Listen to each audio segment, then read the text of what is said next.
GM guys, GM everyone, please can you hear me? If you can hear me loud and clear, just thumbs up on your end.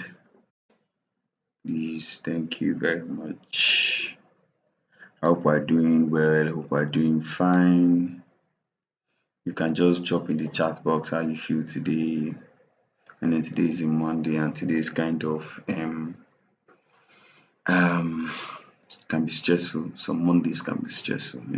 And then you can just I want to know how the assignments have been. I know they've been kind of a bit hectic, but maybe just this last one, I agree I went over the top a little. But the thing is, anytime I give assignment, I will not like cancel it. Oh, like that assignment that I gave. So most times it's always good that maybe um I pick a very good assignment. That's why I'm very skeptical. I don't just choose anything because once I choose it, like I need to make sure you guys do it. Nobody's typing how their day was. Okay, oh, since as we have been going, we're going to be streamlining some people, we're going to be taking some people out. Yes, the materials can still be there and all, but it's been kind of a bit difficult. I can't follow like over 400 people, and some people are actually not responding. I know some people are having exams, some are kind of busy and all, but there's no interaction. You're stuck, you can't even ask for help, even if you are still in assignment 2. That's the reason why you're not learning from YouTube. That's the reason why I'm here, to actually like guide you, help you. But most times the code is dry, like you're not even doing assignments. Some people actually just watch the tutorials. I see the tutorials, I see some of them, the views are kind of a bit like much and all, but maybe I just binge watching them. We are not participating. We are not participating in the bootcamp because this is not just tutorial sef, it's supposed to be interactive. That's why I can give assignment and I can see your progress. So I don't know, some people are shy of posting their progress. Some people don't have any progress at all. Some are just scrolling through, while some, the messages from this our Telegram group has probably reached like 400 and they've not even like decided to go in. So maybe because truly is free, maybe that's why this is happening. We really need to wake up because there's a lot that you can actually gain. And now that SUPERTEAM actually is one that is hosting this, and the response that we are giving them now is actually very poor, and that is not good because this is not just free, it has been paid for you. Do you understand? So that's why it's not really looking good. So we'll probably be streamlining, might be taking some people out of the group. So maybe the whole not everything is going to be on I know, yes, the resources there are actually enough for you to be on your own, I know. But there's a reason why it's a boot camp. You can actually also get jobs here. That's what we're trying to build a team. It does not mean you're going to quit whatever job you're doing or school is going to affect your school or anything. We're just trying to be better. We're trying to better you. If you're a designer, you get better. But we want to also have like an elite squad of very good animators. And then we can actually start branching you to where you want to be. Like I don't want to actually train generalists. I want to train specialists, um people that are like good in it, like at least maybe have one specialty or two specialties. So maybe texturing, lighting, maybe modeling, or maybe rigging, because rigging is so intense. Just rigging is so intense. So we really need to like up our game, guys. I know all of us cannot be busy at the same time. If all of us is busy at the same time, it's not going to work out, and it's not possible that all of us are busy at the same time. You know, and maybe the next time I'm going to, because I'm actually even taking a poll on, this is a poll on not the assignments you do, but the one that I'm actually going to do in class. So I didn't, in fact, looking for these characters were kind of a bit difficult. So I had to use Pinterest because I don't want to model a very difficult character. And then I gave a very simple one. So I want to train you guys on how to be like how to take care of yourself, like how to be on your own. First, perfect what you have, then you can actually now join a team. Whatever big studios or like very nice works you see out there, most of the time it's always a team. A team always come together, you know. For me, I kind of learned everything because then I didn't have the resources to pull people together. But now I do. Like I have people even before this class now, I have like one or two or three or four people that are specializing on one or two. You understand? So it is very important that we take this serious. We need to take this serious. I've had to send messages just to for us to know the character that we're going to do. Please, if you can see the poll, which one has the highest votes for the character?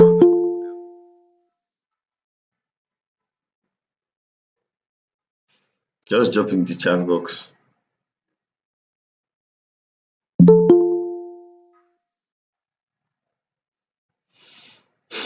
Okay, character B. All right. So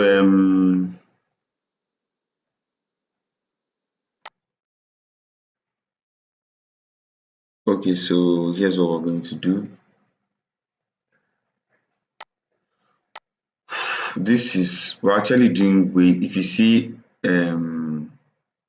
after we cheated rigging and animation, I kind of went over weight paint, but I went over it very fast, you know. But following what I did in the last class, you should actually be able to model a character and actually rig it. I know, but the thing now is, I think most people got stuck in the modeling, so I think we still have a lot to do. And I think the assignments I gave were probably not enough. And like I'm serious, like the assignments that you had on modeling, I know there are plenty, and you don't have a lot on animation, I know. But modeling, you see, most times when you see those simple characters, find a way to try to make it as simple as possible. So there was a mistake I make. So sometimes when I teach you, I tend to remember the mistakes I made that time. I know then I didn't have anybody um that I was following, so I did them on my own. So I made mistakes on my own. So I was able to see my mistakes on my own, went to YouTube, got from here, got from there, got from here, got from there, put them together. So don't try to make it simple. Your work is trying to make it simple. I try to remind myself this every day because me generally self, I think I'm kind of like a complicated person. And when you see complicated things, if the ability to make it simple, it means you have conquered it. That's just the meaning. Everything, I think everything generally that we do, the ability to make them simple, the ability to make them easy to understand. So you see a character that has one nose, big eyes, small eye, maybe like ogre, big tooth, like saber tooth, and you're trying to model this character. It has long ears, elfy ears. Maybe it has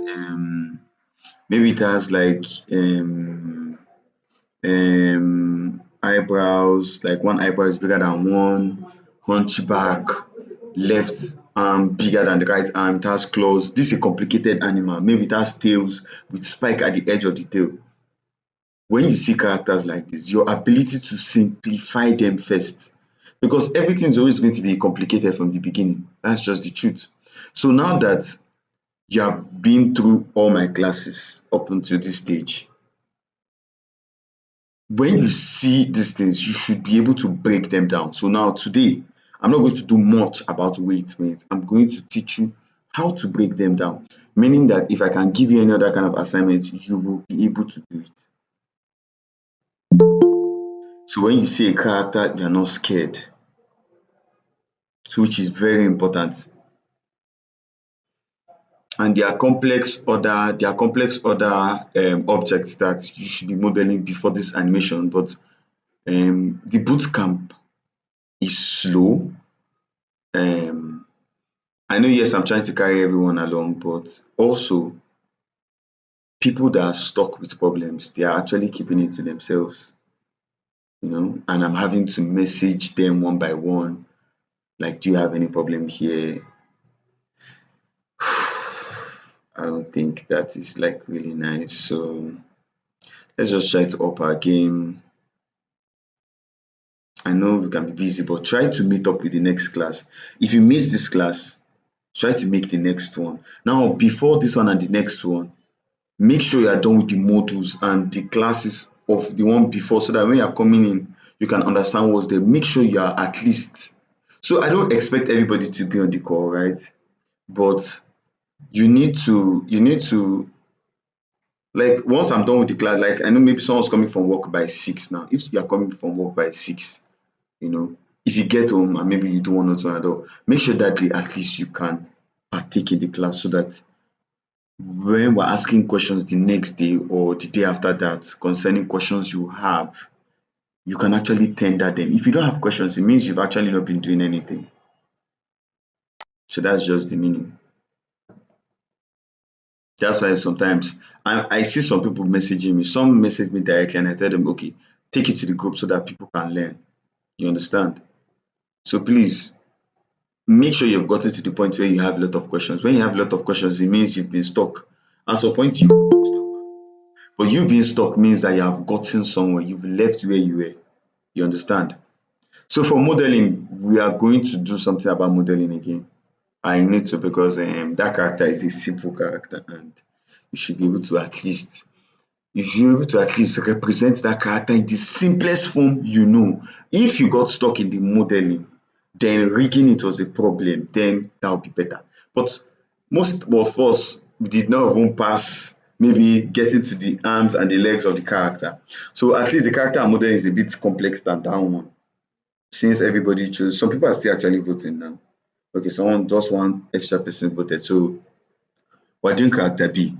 So very quickly, in 1 minute, please just type in the chat box what you learned in the last class, which was introduction to animation. I did a lot about keyframes. I did a lot about having to put bones in your characters. So please just very quickly, less than a minute, 45 seconds, just drop in the chat box what you learned. I know some people actually were not here, but then maybe they can actually learn from what you say, from what you type. Anything at all that you learned.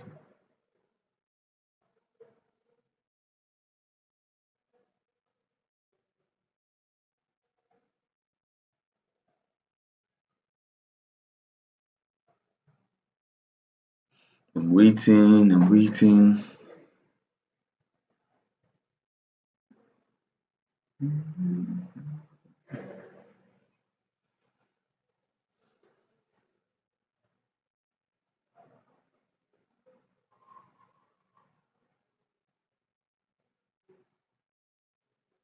Okay, Esther says that keyframing moves your object from one position to another. Okay. Okay, see, so here's the thing, but what moves your object from one point to another is not the keyframe though, but keyframe is what you use to key it in that particular position at that point in time. So here's the thing, you moved the object yourself, right? But at the first frame you put it at in point zero, and in the 10th frame you put it in, maybe you change the position. Now keyframing, it will help you to pin that new position in the frame 10, so that when you go back to 1, you will see it go back to 1, and slowly you see it move to 10. And then remember, there's something called interpolation, how fast it is between your keyframes, if you want it to be linear. And remember I told you that human beings don't move in linear form. And then Kennedy says that bones basically both deforming and control, and also keyframes. Okay, like you learned about bones and basically both deforming ones and control. Nice, nice. We're going to quickly move. So, introduction to weight panes. Now, vertex groups can potentially have a very large number of associated vertices, and thus a large number of weights assigned. That's one weight per assigned vertex. You see that time when I arranged that character, what I did basically, those, you see the body, which is made up of vertices, edges and faces, right? When a particular bone is there, those ones they are assigned. That's what weight paint is all about. You can see when the guy the user highlighted the bone neck of the horse, you can see all these places change different colors. That's what they're trying to tell you. Now there's a weight paint here. That's what weight paint does, meaning that you see the way you can paint on your object in normal texture paint mode. You can actually paint influence of bones, meaning you see this back leg here, this bone here. I can actually highlight this bone, then go to blend, highlight this bone, go up. There's a place where you see your paint. You can paint part of the neck, meaning as this leg moves, the neck will move. So you can actually paint additional areas around your object that you want to be parented to that particular bone. Basically, that's just what it does. And now they're trying to tell you now that weights are visualized by gradients using cold or hot color system. Now, such that areas of low value with weights close to 0.0 are displayed as blue. Meaning, if we highlight a bone, anywhere you see blue, it means what?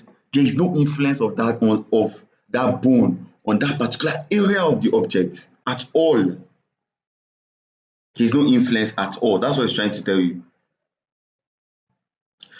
So now, with high values like 1 means red. It means that with that bone selected, the area showing red means that part is influenced by the bone the most. So now, my point is, if we go back here now to the horse, what are we trying to tell you? See, this part of the neck now is red. It means this place, it is influenced by the bone the most. If you rotate this neck, every part of this area red will follow it. But you see, as they are telling you that gradually the influence drops, meaning by green now, it's not all part of it, but most part of it, meaning where is green? See this place that is green now. You know, if you turn your neck, it's not realistically too when you move your body, it's not all part of the area concerning that bone that moves. It's smoothing out that place, meaning it's part of the other side that will just follow it just a bit. You can see here is blue, meaning there's no influence here. I'm going to teach you what black means. But you should know that black to me is nothing, like it is not even assigned to this bone at all. That's what it does. You can see then there is this color, see 0.3. Let's go back. Look at where 0.3 is. Meaning that if you move the neck down here like the horse wants to drink water, little part of here will move, just little. Now then blue 0, meaning here 0, here 0, here value 0. If you turn this neck, his place will not move. And realistically, you know why it will not move. This bone here is what is responsible for this one here. So while you are doing your animation, it does not make sense that some part of this place is being controlled by the area that is supposed to be affected by only this bone. I hope I'm making a lot of sense. Now, this is what we're telling you. In addition to the above described color code, Blender has a special visual notation, which is for unreferenced vertices. Unreferenced, they are not referenced. They are not in our weight paint, meaning it is unaffected at all. I know the blue is not affected by at all, but black means there is no, like, I don't even know how to put it, but just know that blue, the difference between blue and black is that for black, black means it does not have any single affiliation with that bone at all. But blue now means it is part of the armature, since the whole body is part of the bones, you know. But that particular bone you are selecting, nothing concerns that part of the object and the bone. So now let's go back. Look at it. See, here is black. Here is black because it's so far away from here, meaning there is nothing. Blue too means there's nothing that will make it move. Well, blue also means that at least this guy now is one controlling here. But black is so far away from the influence, from the bone influence, meaning there's no way they actually be affected. We're going to go into Blender. So let me just present Blender now. Window, window, window, window, window, window, window, window.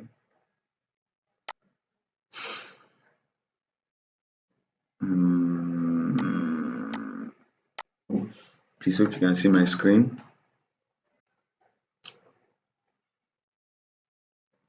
So, you know, since we've been on this class for a while, I'm going to press 1, which is front view. I'm going to, this is my box that I selected, I'm going to delete it. Please, I'm going to be modeling that character now, and I'm going to be trying my best in the next, how many minutes do I have to make sure I round up with this, you know, so that you can actually, so that your assignments can actually be easier. So I will come here, you can see, in fact, you can come to add here an image, you can see reference, just click reference. You can't see the dialog box, but you know how it is. You know, like once there's a dialog box, I'll tell you there's a dialog box too. Maybe it's taking you to where you're supposed to choose your image. So we chose B. So in your tutorial, you're going to see where it went to, but I just chose B. So I remember I went to front view, I pressed 1. Now I'm going to load reference image. I'll click it and it's going to appear. It has appeared. Now you can decide to maybe scale it because of how the size of the object you want. I'm going to go to wireframe mode. Now while this thing is highlighted, I'm going to come here, look at this data properties. You see the data properties, this one is for an image. This is it's just a reference. If I press render, it's not going to render this picture. I'll come here to opacity, click it, and I'll drag the opacity down a little so I can see. I'm going to come back here, press G and Z and take it to where the legs are, zoom in. Now you see the reason why that time I was able to draw the other side of the character for you, because we need all the view of the characters to be able to model them. So now I'm going to give you the simplest way of modeling them, the simplest way. So now we'll take them up GZ to the base of the shoe. Now we're at the base of the shoe, right? Now, normally I gave in 3 pictures or 2. Okay, I gave in 3, depending on the one you're going to use for your side views. You need all of them positioned in a certain way that you'll be able to do 1 for front view, 3 for side view. The pictures are going to appear accordingly. Now let me show you what I mean. Since 1, we're in front view, this view here is the wrong one, right? Just press G and X and align this one to the center. Now you need to do a lot of work in aligning this guy to the center. So since this blue line, let's use this blue line to make sure we align GX. Maybe here should be fine. I think here should be fine. Now, what I'm going to do, you can see it is at the center. If I was going to bring in a cube, maybe let me come to solid mode. If I bring in a cube that I want to model this cube to look like this character, you agree with me that this image is going to block. So we'll press G and Y to take it back so that even if I press 1, I can see what I'm trying to model. You can still look at the cube. So you can maybe shape the cube to look like the character, right? Now, we need something for number 3, which is side view. We need which image? This one. So this is what I'm going to do. Watch. I will shift the duplicate. While I'm moving, I will right click. It's going to appear in the same position. I will now press rotate and 90 deg. RZ 90. If I go to 3, can you see it's here? Now I will now take it to this place. Make sure you see I first moved it, I undid. The reason why I pressed the undo button is because I need all of them to be standing on the same line. So what I'll just do is, since we're on 3, we're going to move it along the y-axis to make sure it is centralized here. Can you see? Can you see? GZ. No, sorry, please don't GZ. GZ means you are going to move it up and down, maybe because this cube is blocking. But now we're now going to move this guy GY 5 bits. Move this guy to sorry, GY sorry, GX a bit along the x-axis. If I press 1, you can see on my 1 it's showing the front view of the character. If I press 3, it's showing the side view. So that's what I did. Basically what I just did is I got the first picture. Let me just go over all I did again. I got the first picture and I I made sure I aligned my front view, which is this part. 1, 3, 1.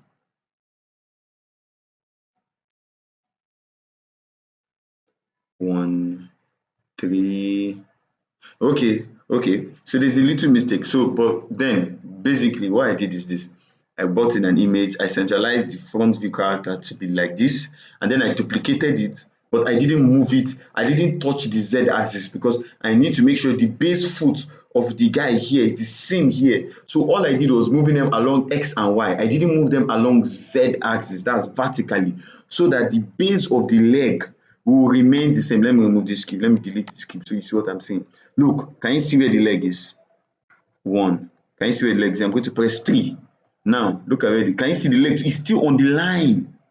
I'm trying to maintain that line. So, now, see where I'm saying that I kind of made a little mistake, but it's not really a mistake. So, if you're the kind of person that can, 3 is side view. Control 3 is the other side view. That's the left side view. Meaning, what I'm trying to say, if I go to 1 and come outside, 3 means you are looking from here.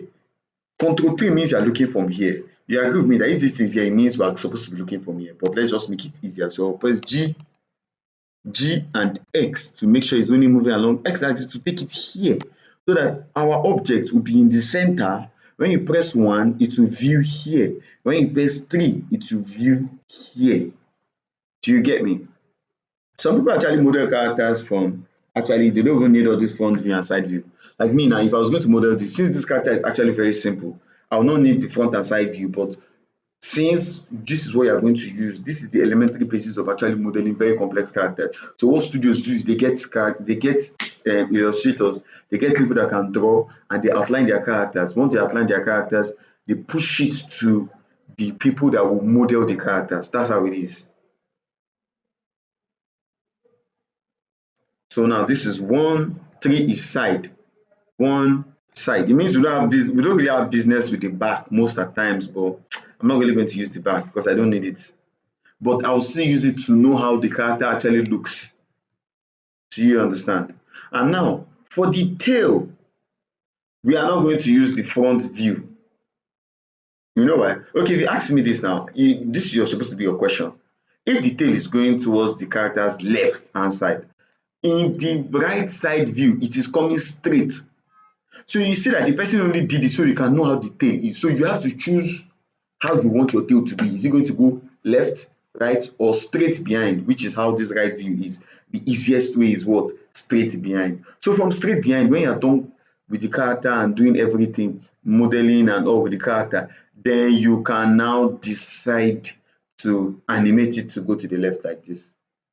But most times when we model characters, and again, if you notice, when I give you the side view of your assignment, I made the side view here to just be 0. Why? Because when we model characters, it's just because this character is a simple character, but when we model characters, we make sure their hands are not to the side. You know why? If you make the hand touch the body, when you bring in your bones, the bone that is here will be confused and might pick part of the stomach as influence. So if you raise the hand, one part of the stomach as its fat will just follow. That would be so annoying. Rigging can kill people. Let me tell you, rigging is one of the most difficult part of like animation. That's why most people, you see some people, they are just riggers, while some are just animators. So now you can see these are the two of them, like empty, empty, empty, empty. If you want,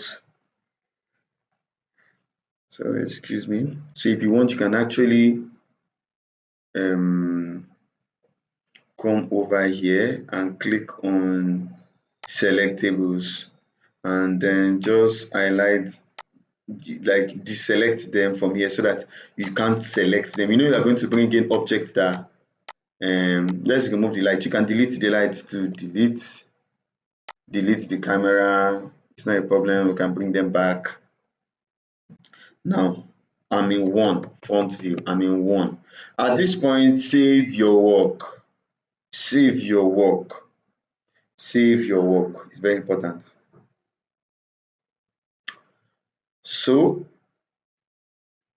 let's start. Now I'm going to bring in I can use a cube, I can use anyone I want, but I'm going to use a cylinder. Now, as I brought in this cylinder, you can see the origin of this object, which is not this cursor. The cursor is what you are seeing, this red and white, there's round. The origin of the object is the base central axis of that object, where if you rotate it or move it about, that's how it's going to be. I'm not going to do anything to this thing because I need to make sure I need to make sure I have this dialog box so I can affect the changes I want to do to it. I'm going to make it 8. I'll make it 8. Now that I've made it 8, if I press edit mode, it has gone. I went to edit mode. I didn't move the object in object mode. I'll press escape. I pressed edit mode, or that's shortcut. Come to edit mode. Press A to select everything. I am in vertex mode. I'll press G and Z to move it along the y-axis and move it, and then come to this place, select your, or you can choose this type of wireframe so you can see what you are doing. Now we are trying to make sure this line is in the center. That is why I'm not moving it anyhow. I'm moving it aligned with certain axis. I move it along Z to come up a little. I'll press S and Z to scale it on this axis, drop it down, GZ, press S and X to scale it on this level. I'll press 3. Once I press 3, I'll press S. Now, once I press 3, that's side view. This green line is signifying that, when we press 1, if you S, which is scale, and if you press X, it will scale it only on the X axis, which is the red line you're seeing below here. If you come to 3, it means that it is the Y axis, this green line. Now, I'm going to press 3, S and Y, to just make it at least align a little. Don't worry. I'll press 1 again. I'll press SZ to scale it this way just a bit again. And even me, I'm even so sometimes as a modeler, you see your job is very difficult. The person that drew this thing just drew it and left. Very easy. But you have to imagine this object is, you have to imagine your character is naked. Me, what I do is I only give you that character so that you can actually do the shirt, do the body, do everything you want to do. But you need to make sure, like for very complex characters, I make them like they are naked first. I draw their whole body, then I can draw their clothes later on. So very detailed characters, that's how it is. There are no clothes on, and don't worry, for most of these objects, they really don't have anything to do with like down below there, most of the time it's just smoothing out. Nothing is really there. You understand? Because most of the times the characters, their clothes will never go off now, so you never really see. You never really see anything. So I'm going to press S and X to take it, to make sure at least this side of the belly is covered. And then I'm going to press Ctrl R, loop cut. I'll do 1. I'll scroll up to see how many do I want. Let's just do 3. I can add more if I want. Now let me just do 3. I'm going to select this, watch, SX. I'm imagining where the neck is going to be. I'll press G, maybe up here, because since the arm is coming out from here, the arm will probably start somewhere here. Now I'm going to select this next loop cut, GZ, take it to where the arm is going to come out from, maybe here, let's guess here. Then take this one. You can press Shift V to slide it. You can do Shift V to slide it, or just press G and Z to take it straight along here. Now, what I'm trying to tell you is that this part is where our arms are going to come out from. This part, this area, and this is probably from neck, chest area. Now, I'll come to 3 to side view. Remember, this is our neck. So let's scale it by, imagine if the neck came up to this level. So this is where the neck is going to be. I'll come to this next one. SY. Now this is where the beginning of where the hand is going to come out from. This is where the, remember now, if I go back to front view, remember this is where I say the hand is going to end from. This is where it's going to start from. That's where it's going to extrude and come out towards the two sides, if you get what I'm trying to say. I'm going to go back to my 3, which is side view. I'll press S and Y just to scale, to touch this part of the body and this part of the body. SY again, just come out a bit. Can you see it's aligned? Can you see it's aligned? Meaning you see these arms that I saying, it's going to come out from this part. Let me show you.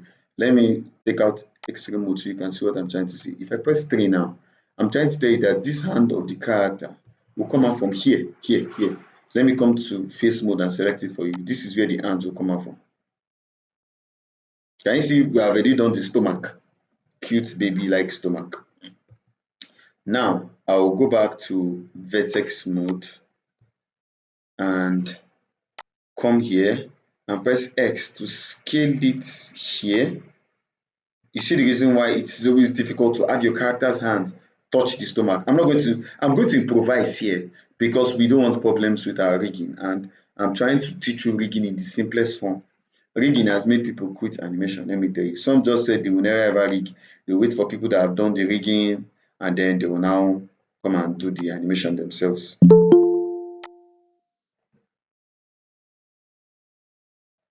So you can see I'm still trying to align SX, scale it just a bit. Come here, SX, scale it just a bit. Press GZ, come up here. Now, this is what we're going to do. You can see we're already getting the basis of our character. What I was trying to explain to someone that asked a question in the group, I think it was Fermi. Okay, so if you are trying to model a cup, if I give you a front view and a side view, forget about the handle. The front view and the side view will look alike. But since this is a character, we agree that the front view and side view can never look alike. Why? Because the length of the stomach when it comes to the x-axis here can never be the same with here when the person is not a ball.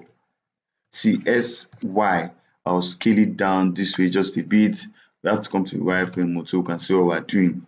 Press G and Y to move it along. Remember, when you're in side view, is Y axis you'll be moving things. That's front. It means you're moving it front and back. Let me show you what I mean. If I say side view, this is the character we're looking. I hope you can see my mouse. Let me see if you can see. Okay, you can see my mouse. Okay, please thumbs up if you can see where my mouse is highlighting. Good. Now, if you move anything or scale anything along the y-axis, can you see it's either front or back? That is why when I come to 3, and I press, instead of maybe scaling or G is moved, I'll press G and Y. It move it small. I'll now press wireframe mode so I can see what I'm doing, then scale it along the y-axis to make sure it is on the line. Same thing with this guy, GY, make it a bit like this, SY, take it like this.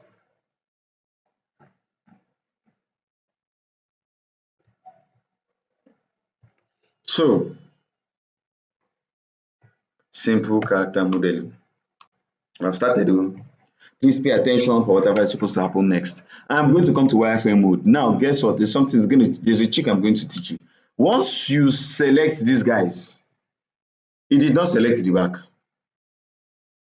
That's Blender's very serious, and in fact, it's supposed to be like that. Why would you select front and think you select the back? But if you come to wireframe mode, if you select like this, it will select the back. Can you see? It's selecting the back. So we are trying to make our job easier. So just hang on with me. Right click. Remember what I taught you about mirrors. The origin point is here. So if I press X, I'll press delete vertices. It has gone. Lotilo. I will come here and come to mirror. Once I press mirror, this place has appeared. Anything I do on my left hand side, that's on the character's left, but on my right hand side is going to appear on the left hand side. Can you see? Can you see this is how it is? Now, if you do, I'm going to undo.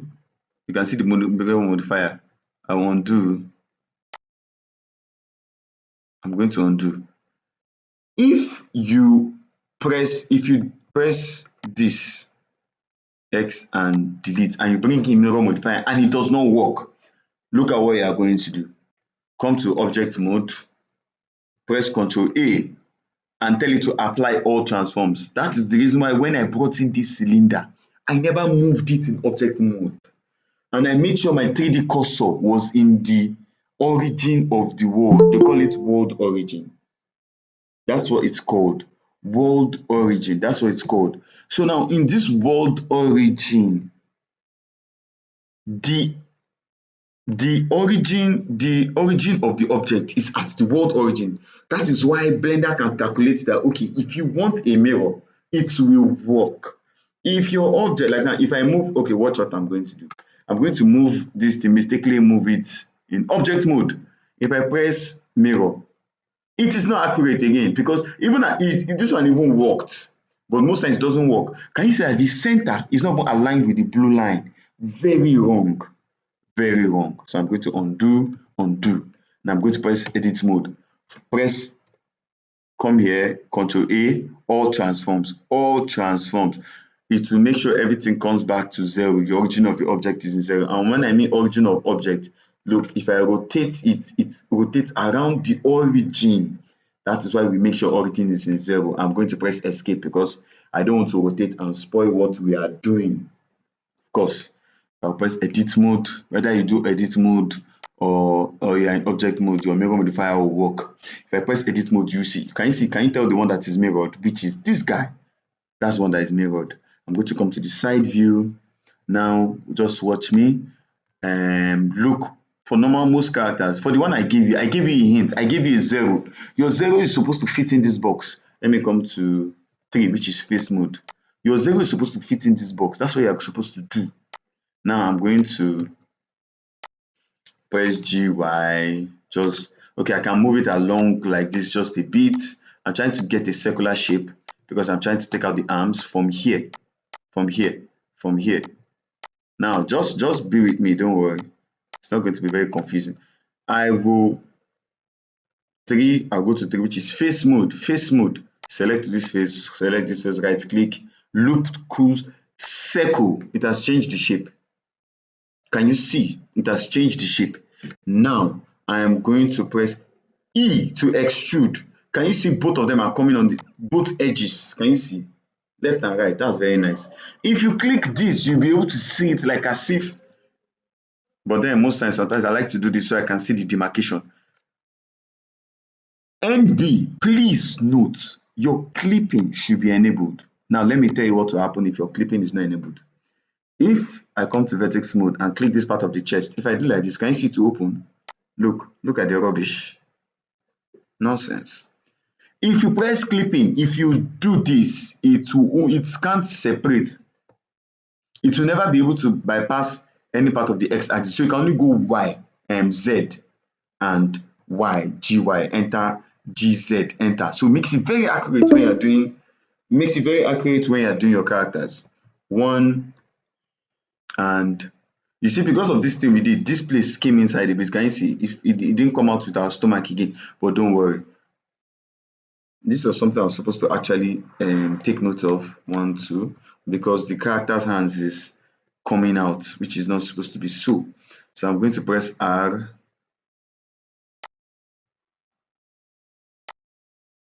Now, there's something I'm going to also teach you.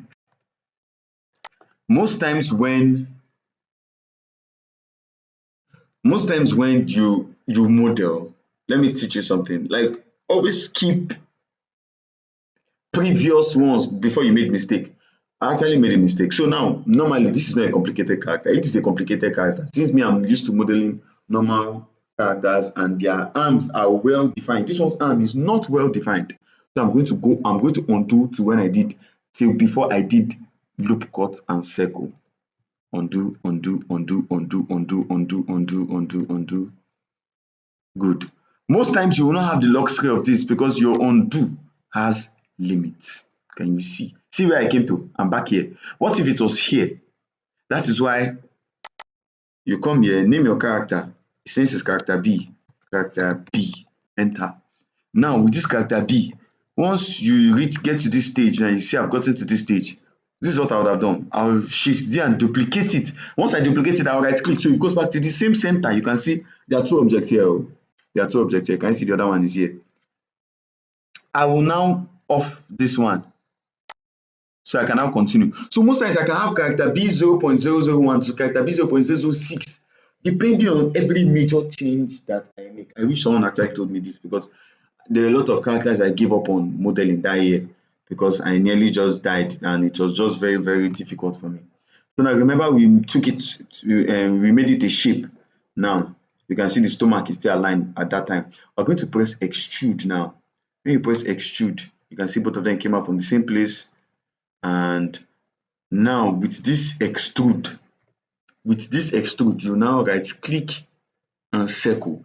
I needed that allowance so that it doesn't disturb the armpit. Remember we're trying, in fact, see guys, we'll make sure our hands are not as close to the character stomach as this, because don't forget this is a drawing. The person that drew this didn't have mind to actually model it. This one is actually a mascot for a particular company, Blue Whale. I don't know what they do, I've forgotten. So we need allowance. So guess what? Our character is going to be a bit different, but we will still follow how the hands, the shape and everything. But I remember I told you, I'll give you an example of how most characters are. In fact, let me just, the thing is that most of my characters are not on this PC. Drawn simple character one. So shit.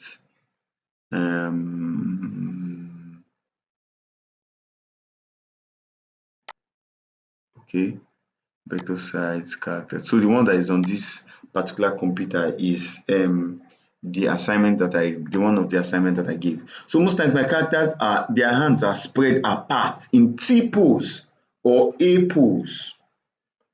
So now that we've done the loop cut and circle, you can now come here, come to this mode, so you can drag this guy to come this way. Sorry, select this one. Just come, if you want to select everywhere fast, go to face mode, select here, select here. You can now come back to vertex. You can see selected all the vertices.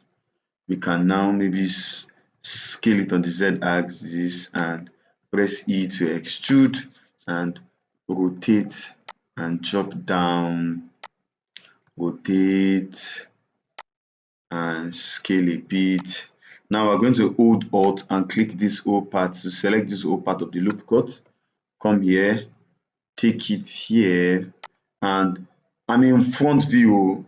If you notice, I'm only toggling front and side. I never did anything in perspective view like this. It will make me inaccurate because I'm a human being. I will not be able to calculate these things well accordingly. I need to go to front view to align. It's just like your technical drawing back in the day. So I will rotate this and scale it a bit because I am dodging this armpit. Can you see we're having problems? We're having clipping problems. I'll drag this part of the stomach inside just a bit. Now come back here, press 3, which is, or just come to face mode, select face mode, select here, press extrude again. Now this is our hand. This is our hand already. Can you see it's appearing on the other side? Now I will press 1, click here, scale it just a bit. Here we increase the size, but we'll now take it up a bit.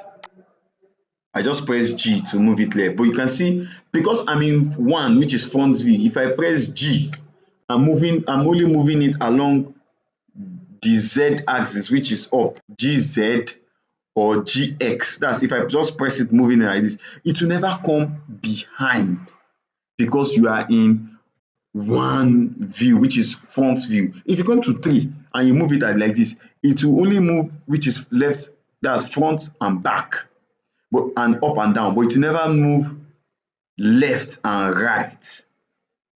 So when you want to move something left and right, you come to front view. You want to move something front and back, you see the reason why we needed the side view. This is the reason why you always need a side view of a character. Now let's keep going. Let's just scale this character and remember the hands So we're going to come up here, press Ctrl R, loop cut. I just added a loop cut, take it to this center. Now there's something else I'm going to say again. Make sure you have foresight when you're modeling. Make sure you have foresight. If you come to edge mode, make sure you can calculate 4 edges, 1, 2, 3, 4. For most of the this is 1, 2, 3, 4. Can you see? 1, 2, 3, 4. If you notice, that's what I've been trying to do. So we'll come here.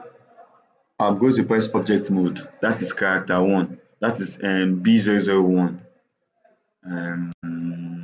Let's see, what do we do next? What do we do next? What do we do next? What do we do next? What do we do next? We can bring in another cylinder. You can see automatically it came with 8 because I used 8 for the last time. Now, I didn't touch it. I'll just come to edit mode and scale it. Once I scale it, take it to this place, scale, take to this place. I'm now going to, if I press mirror modifier, you agree with me to work. Can you see the center of origin is here? Mirror modifier. Now I can come to vertex place, come to wireframe mode. So I can select all this place, the top part, scale it and take it towards GX towards here, scale it again. Then this is the part of the leg, GZ up, scale again, come to side view, don't forget, select everything, GY, bring it forward here. Now, even me, I can see how inaccurate this object, this picture that I put here is, but since it's a simple character, you try your best to make sure for very complicated characters, you see the lines, the symmetry lines are there already, to make sure you actually get it. So now you can see here is aligned, here is supposed to be aligned. So let's press S, Y. You have to imagine how the legs are because of the whole big shot maker. So most times when you have this character profile, you used to have like 6 or 7. One will now have the character with no clothes on, one will have the character with just the shorts, and so on and so forth, without the shoes too. So now I'm going to press here and press extrude up like this. I'm going to come out of wireframe so you can see what I'm doing. Can you see what I'm doing? Now I'll press G to take it aside a bit, press X to take it aside. Now drop it down just a bit because I'm trying to make sure it meets with this bottom part. Okay, this is let's imagine the bottom of the character stops here so that the allowance of the shots can come in. Now I will once I have this, I'll press X to delete the face. Close, come here. I'll now select this, and if you come to front view, this is how the character is. If you go to the back view, we didn't add any loop cut here the way we added here. So let's come to the back view, 1, 1. That's for the back view. You can see for the back view, the front view is still showing because remember, if you press 1 is front view, if you press Ctrl 1, which is the back view, it's still the front view that will show because according to your image reference, in this place when we had the images, if you notice, you will see where you put either front and back. We did front and back. That was why. So in case you just want to be more accurate, this is what you will do. But make sure that you know that you are in back view. See now, if I pan out, you can see I'm in back view. I'll just press Ctrl R, add the loop cut, drag it towards the center. Now, what I'm going to do, come to edge mode, select this front one here. Look, this front one here. Hold shift. This assignment I'll give it to Friday because I wanted you to represent it as simple as it can be, but the way it is looking now. So now, let me just undo. I pressed F. I selected here and selected there. You can see 1 and here. Select here, hold shift, select here. I'll press F to fill. Ctrl R and scroll my wheel up. And once I click, I can now if I click outside, it will take the center. Then I will drag, 3 of them I highlighted already. I'll press G and Z to take it down a little. Look at what I'm doing. take it a little to this place, and I'll scale it to drag it a bit here. Maybe take it a little bit up. Then this part here, this one, I selected only the center one. I'll press side view. You can see it's the one that I selected here. I'll just press G to take it down a bit more. Now, can you see? So what basically, let me tell you what I'm trying to do. I'm trying to join these vertices here with this one. That's what I'm trying to do simply. And then I can close, I can come here, hold shift, click here. I came here, I held shift, I clicked here. And if I press Ctrl J, the objects have joined. Can you see? Now it's one object. Now, most times, both of them had mirror. Don't forget, this guy was with mirror. That's why when I was doing this leg was appearing. And this object was with a mirror modifier. That's why it merged perfectly. So don't forget, don't go and maybe do only one leg and now join it to this body. If you join it to this body, Blender will be confused. Blender will be thinking either to pick the modifier belonging to this object, which is mirror, and this one that does not have mirror, or you should pick the one, you should pick either the one that has mirror or the one that does not have mirror. Now press edit mode. Now guess what we need to do? Now it's a single object, but they are separate. It's a single mesh, but they are separate objects. Can you see? If I select here, press L to select everything. It is not connected to the leg. So we need to do that ASAP. So this is what we're going to do.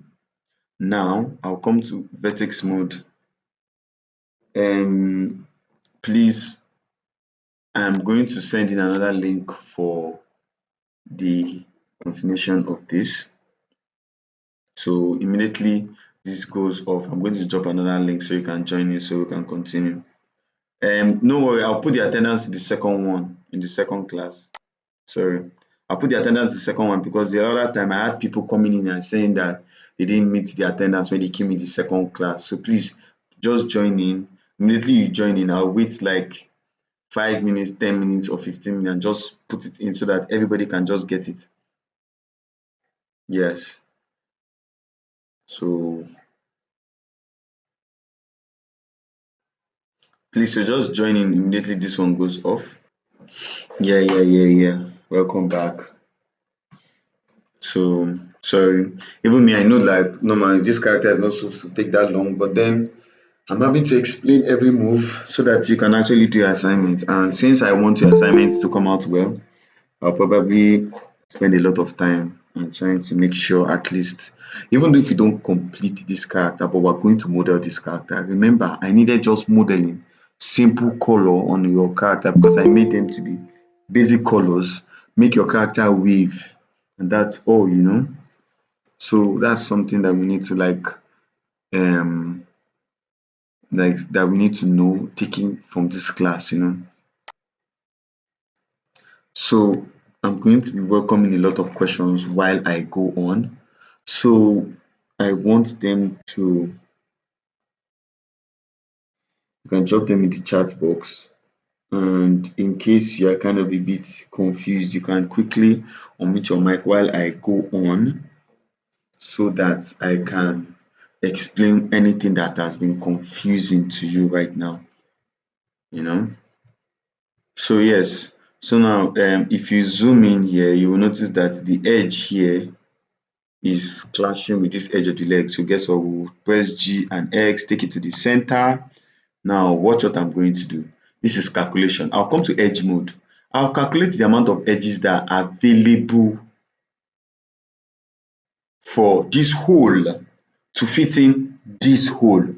Now 1, 2, when I count, I don't count. I try to select so I don't get confused. 3, 4, 5, 6, 7, 8. You can see it has turned to a circle. If you come to wireframe mode, you see it's a full circle now. Now it means I need 8 edges. Let's calculate how many edges are here. 1, 2, 3, 4, 5, 6, 7, 8. Perfect. Wow. Sometimes I used to always suffer. Like most times, this one is always 12. Okay, this is a simple character, that's why. But this one is always 12 and this one is always like 8. So I tend to like add more loop cuts, do this, do that, come here, go there. So please just pay attention to what I'm going to do. I'll press this first one, hold shift and press this, and I'll press M. You know, when you select the first, it turns white. When you select the second turns white, this first turns yellow. If you notice, that's how Blender does, like telling you that the first and the second. So if you press M, you're trying to, M means merge them. Now you're saying, are we merging it at first or last? Let me see. We're trying to make it the leg here. So since the leg is the last, which is the last one you click, which is white, M, last. Now, if I click, now they are no separate vertices again, like this one that is separate. If I click here, see, they move, Look, if I come to front view, so you can see what I'm doing. Look, now same thing with this guy. So we're going to find a way to join. Okay, I'm thinking of another way we should do this. I don't want to confuse you a lot because since this is a very simple character, so this is what I'm going to do. I will undo to make them separate. See, they are separate back, right? I'll come to edge mode, select this edge. You know, okay, if you have, okay, let me teach you this. You know, if you come to edge mode, the edge mode is select. If you click here and click here, if you press F, you know it will fill. If you click here and come here and press fill, you know it will fill. Undo. If you now add here and here, you know all this place will fill. Now that's what we're going to do. But watch what I'll do. Since we have the same number of edges, this will work. I'll look for where aligns. So here and here align. Here and here. F, fill. Here and here. F, fill. If you come to use your edge and press F, it will continue filling since we have the same number of edges. I'm just pressing F to make sure all the holes have been completed. Yay! Wow. Now our character is looking like something. If you come to your vertex mode, can you see baby cute character is looking ready to go with his pot belly. And yes, this is looking good for a while. Now just come here, shift here. Now we'll come to object mode immediately. Now bring in a cube. Don't forget, don't move it in object mode. All you have to do is press edit, scale it down, take it to this place, scale it down, take it to this place. Come to mirror modifier. It will work because I didn't move it in object mode, meaning the origin is still at the center. Now align it with the shoes. This cartoon shoes used to be very, very annoying sometimes. I know, like press 3 on the side view, take it here, align it. Do you see the problem that we're having? I'll press S and Z to scale it along the Z axis so that we can make sure it is touching. Just in fact, come to wireframe mode, drag all this, please. Now I'm dragging here so I can select the two of them here, not just this guy, you know. So come here, take him here, wireframe mode, take this guy here, and take this guy here. And this character was not actually drawn for modeling. That's something we need to bear in mind. And I'll tell you why. Because the front view of the shoe and the side view of the shoe is almost the same. Like this side view shows it is totally facing front, but this front view shows is 3/4. Do you know what I mean by 3/4? Instead of your foot to face directly in front of you or directly at your sides, it's in between. So that is where you have small issues, you know. But you know, what are issues if they are not meant to be solved?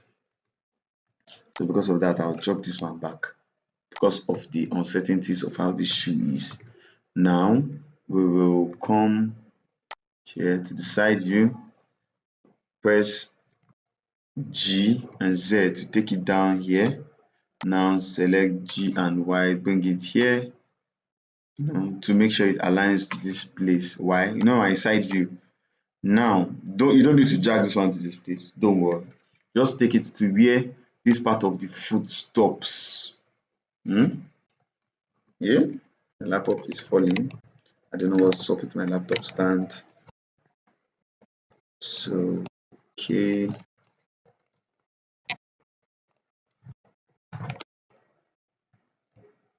Okay. So now we are going to extrude. Yes. Now into our extrusion, you scale it along the z-axis, G, come to wireframe mode so you can see what you are doing. Drop it this way so that this one can take this shape. Now, don't forget what we did the last time. If you come to object mode, select this object, come to edit mode, and press 2, which is, or come to edge mode, sorry, since some of you don't have emulate keypad. If you press 1, 2, 3, we're counting 4, 5, 6, 7, 8. Look, it has 8 here. Let me just delete the face, but it has 8. Meaning if you come to object mode and before you even join this object, you need to have 8. And guess what this one has? Let's first come to face mode, delete the face. I'll delete the face. Now this one has 1, come to edge mode. This one has 1, 2, 3, 4. Wow. Is that enough? Nope. Now press Ctrl R here. It will create loop cuts to the side of the foot. You know? Now I want us to go elementary, like as if 1, 2, 3, 4, 5, 6. So we need 2 more, right? Okay. I'm going to come to font mode and press R. Now I'm very sure we have 8. 1, 2, 3, 4, 5, 6, 7, 8. So it has matched the number of faces with the one up here. That's brilliant. That's brilliant. So we can actually come to edge mode, drag this guy just here, and all these baby shoes, so funny looking. I'm going to drag these whole ones and drop them down here just a bit, just to emulate this our shoe, to make it look like as if it's actually the shoe that we're trying to do. You can see we're trying to make them as simple as possible. As this is not this thing. I'm not going to take it all the way to here. Remember what I explained to you. So we're choosing one. So we're going to choose the side view, because since this character was not made for drawing, the character is standing in a natural pose, meaning your foot to be open a bit, like the point of your toes open, like facing opposite directions, but not like angle 90, like maybe just making a V shape. So you know it's not possible to make it a V shape and make it straight here. That's why we're choosing one. We would have chosen to, okay, let's make it 3/4 like this, but then 3/4 doesn't give you. Why do you think our characters are not in 3/4 view? Because we need it accurately. So the most accurate way to depict a character is from front and side view. So yeah. So now I'll just tell you a little problem that we might be facing. Here's the problem we might be facing. If you see where this shoe is touching, if you click side view, it is not exactly the same level, because I'm not a computer. So even as I will zoom and make sure I was moving, that time when I was moving the object, if you remember, that's why I didn't want to move it along up and down, so it doesn't change this side of the legs, you know. Very important. So now guess what, we're going to do the same thing we did. Don't forget, this one has mirror modifier. You can attach clipping, or whether you do clipping or not, because they are far away from each other. Clipping might not really, but once you hold, object mode, hold shift and click the main object, making sure that if I'm joining them, this guy, anything you click last is what is like is the main object of what you're trying to join. So this guy is one joining here. Now if I press edit mode, both of them go to edit mode at the same time. I'll come to edge mode, click here, here and here, F, here and here, F, here and here, and here, F, here and here, F, here and here, F. Oh, sorry, there's a mistake. Oh, can you see what happened? After I clicked here, I went to click here. Make sure you click here. Make sure the other guys you did are not selected. Here and here. See, what I'm doing, I'm doing this, this, and this. It's still the same thing as this and this, because when you fill in this area, check now, if you come to vertex mode, if you try to move, you see there's no space in between here. So that's what I'm trying to say. It's almost the same thing as clicking here, hold shift, click here, hold shift, click here, hold shift, click here, which is 4, and fill. Now, if you are clicking the new, please click here so that those ones go away. Click here, click here, click here, F fill, click here. Can you see most of them are 4, 4, 4, 4? We've not really dealt with triangles yet. Now, we are beginning to look a little like what we are trying to do. This is where we have problem, the head. There are different ways how you can do the head. So we're saying character body 01. I'll shift duplicate, that shift D, deselect this guy so we can work on the next guy. So in case we make any mistake, we can fall back to this guy. Now let's see what we can do to the head. Bring in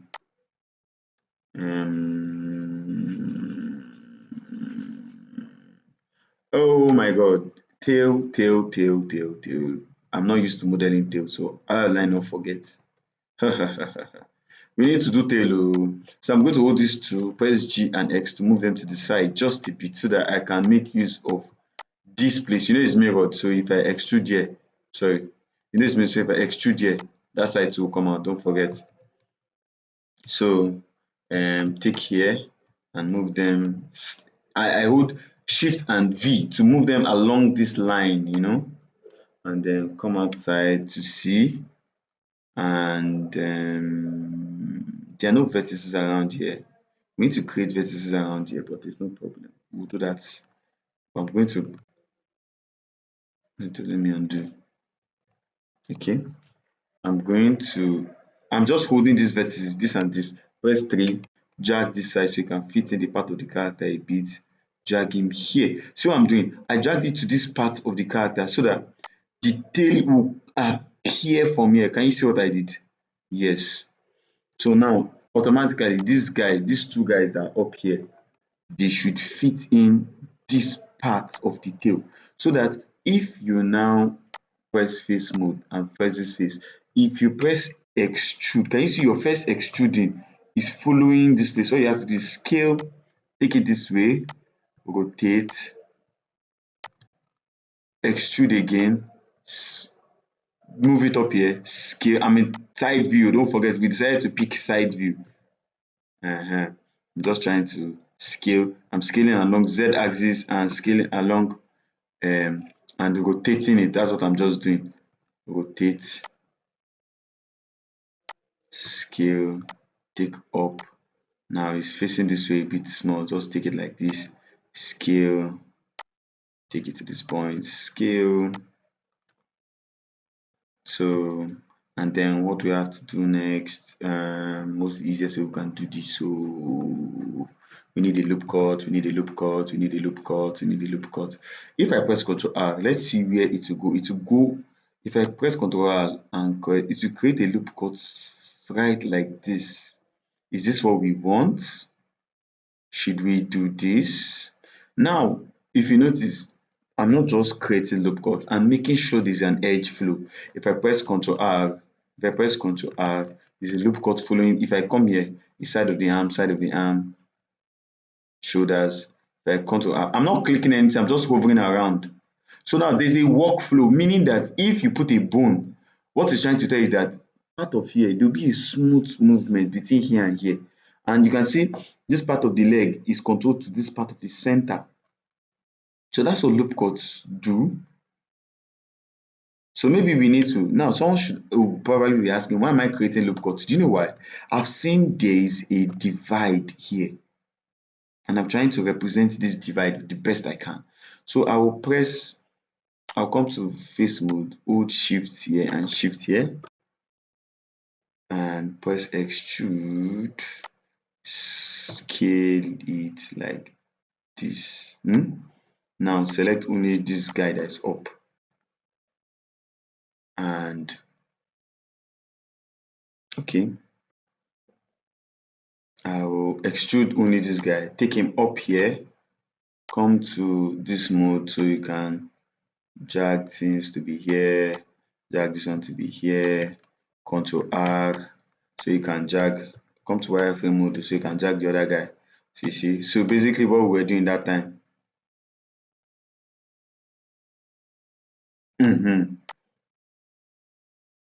Nice. I know somebody will be like, all these things are still looking very boxy. How are we going to make it look like the character? Just don't worry, don't worry, don't worry, don't worry, don't worry, don't worry, don't worry. And 3, sorry, side view, extrude to the end. Come to wireframe mode, drag one part to be here. Drag one part to be here. Now pause Ctrl R, so you can drag one to come to this place. Drag one to come to this place. Can you see? Now this is what we're going to do. I'm going to press face mode, hold Alt and click here, click here, click here, click here. Sorry. Make sure, look at the bottom. Can you see?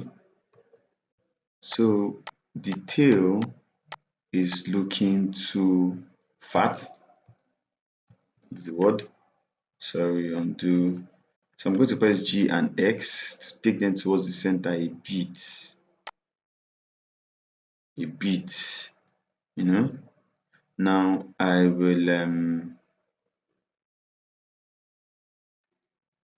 will come to side view, wireframe mode, hold Control and click here because I don't want anything with those guys anymore.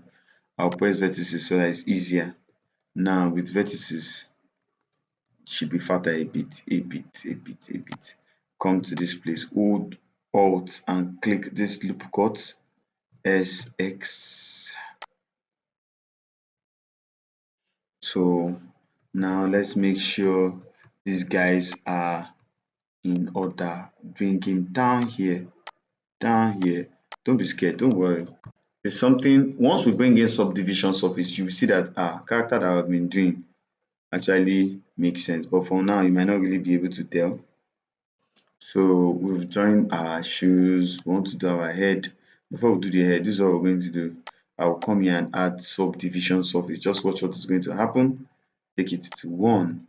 Now with subdivision surface, click this guy, meaning that we'll be able to see what we're doing. Now with this subdivision surface, hold Alt and click here and start moving them SX to fit in what we've been doing. SX. See, make sure you don't do it too much so that they don't join. Remember, your clipping is open. Like this clipping has been enabled, that's in your mirror. So you SX is a bit. Don't forget trouser allowance. So maybe if you come here, you drag this guy just a bit to follow the legs and hold Shift SX to make sure the okay, that's a clothes, don't forget. So we can't take it to the extreme line, don't forget. You can see with subdivision surface, apart from making everything smooth, what subdivision did was actually shrink them, but to give them a well-defined shape. Can you see, if you come to object mode, your hands are almost looking like this guy's hands, but then you need to add scale, and then come here, Control B, which is bevel, but this one we're using it to add more loop cuts. You need to imagine where your arms are going to be, which is here. I'm going to press Ctrl R and add another loop cut here. Can you see it appear at the other side? Simple, nice, sweet, beautiful. This is probably where the, oh god, cartoon characters are very, very funny though. This is probably where the knee is going to be. So press Ctrl R and just press 2. And yeah. Can you see how our shoe is looking very funny? So now we'll press Ctrl R to add loop cuts here. As you see, okay, let me undo. See what adding a loop cut here does. Look at this line. If I add a loop cut, can you see it gives it more loop cuts now, give it a bit more shape. Now we can now come to wireframe mode, move this guy, move this guy, move this guy, move this guy, move this guy, move this one well, this one like this. And don't forget, you anywhere you know bones will move, ankle, add more loop cuts. Add one here, add one there. There's the guy. Let it be okay. There is mine D. Add one along this thigh. I think this is the thigh, Abby. Yes. So you can see now You can come here and S and X. I'm scaling it I'm scaling it along the x-axis just a bit. Come here, GX, I'm moving along the x-axis just a bit because I'm trying to get here to be smooth.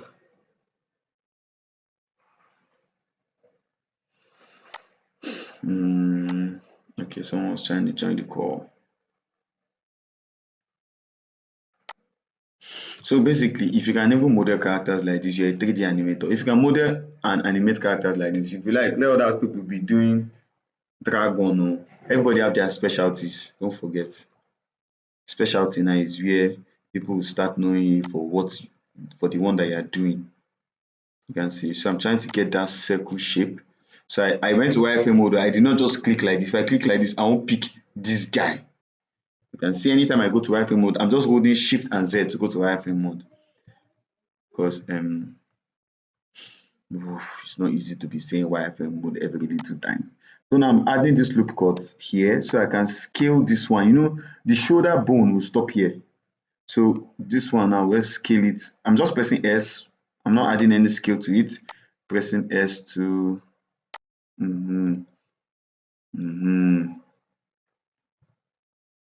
then take the arms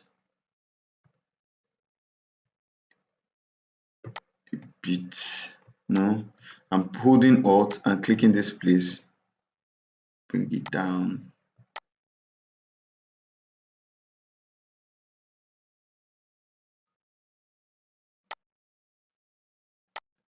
I'm going to press object mode and see what we're doing. Okay, so we'll come here, select these guys that are in front, press GY to bring it forward just a bit. You know why? Let me tell you what I discovered. When I came here, that time, this place was sharp. Let me undo so you see it before I did what I did. Can you see? It's kind of sharp, right?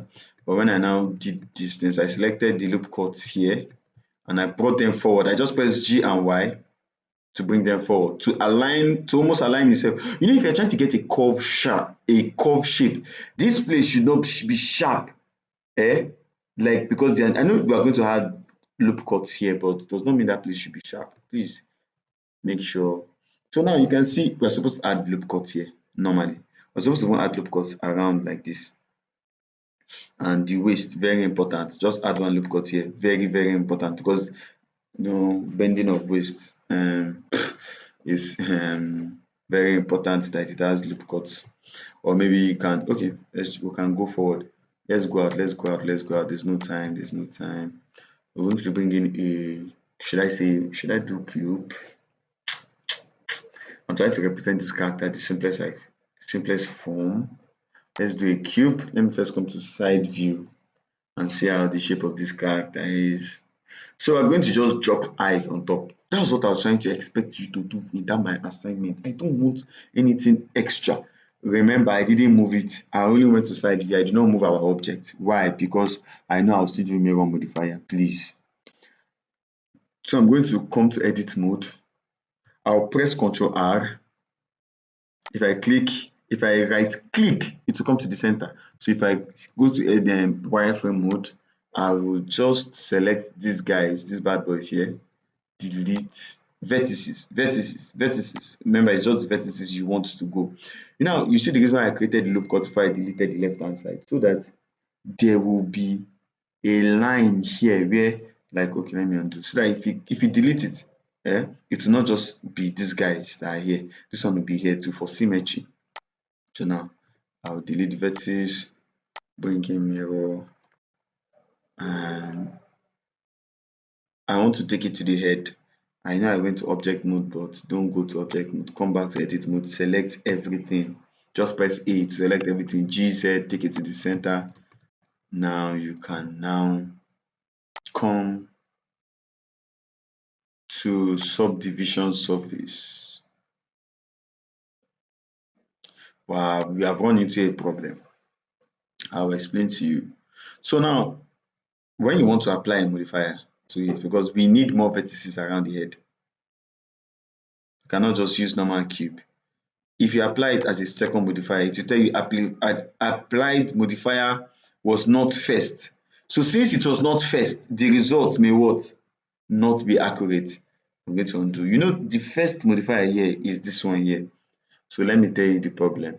So in these instances, what you will do is, before you apply your modifier, before you apply your modifier to when these guys were here, we'll apply the subdivision first. You see how, as we are going, all of us will learn. If I now apply and press edit mode, I can now, you can see, you know, before I this thing, it was only this side. Now, because I subdivided all that part, it even helped us. So I can just press X and delete. But in case it does not, just select everything till you get to this center here, X and delete. Let me come to basic mode so you can see what I'm doing. Can you see? Now, if I press, don't be scared though, you can see press A and move it up here so it does not confuse you. I know that one will be confusing because it's around the leg part. Now, if you bring in your modifier, it will still work. Do you see what we're trying to get? Now, guess what we do next? Moving things to different body parts. Basically, it's what we're going to be doing. That's just what we're going to be doing. G, move here, G, here, let's see what part of the object. Okay, we can just move only this part of the object here. Take this one here, take this one here, take this one here, and take this bound part of the object down all the way to this point, take it all the way to this jaw point, take this guy all the way to this point, take the guy all the way to this point. So you can see now in front view, you need to make sure these guys are aligned. Okay, so let's just bring him up a bit, drag these guys and take them here a bit, GX a bit, because you know when you add subdivision again, it will just now come like this, and you see it's looking very funny already. And then let me see, okay, and then so we have, if I come to solid mode, we have some vertices running along here, but we want to make sure the eyes, okay, since we're not really modeling eyes, eyelids, nose and mouth, right? So most of the things we're going to be doing, first, look at me. You know, this is the one we're at, the current body. Let me come to object mode so you see what I'm doing. Come to object mode, come to click the body. You can see this one. This is our guy, the latest guy. So don't forget, you can just disable him so that we can see what we're doing. Come to this guy over here, and do you know what we're trying to do? We're trying to take a hole in the neck. If I bring in the body back, let's calculate where that neck is going to be. See where the neck is going to be, somewhere here, bah? So if I take it off, it's somewhere around here.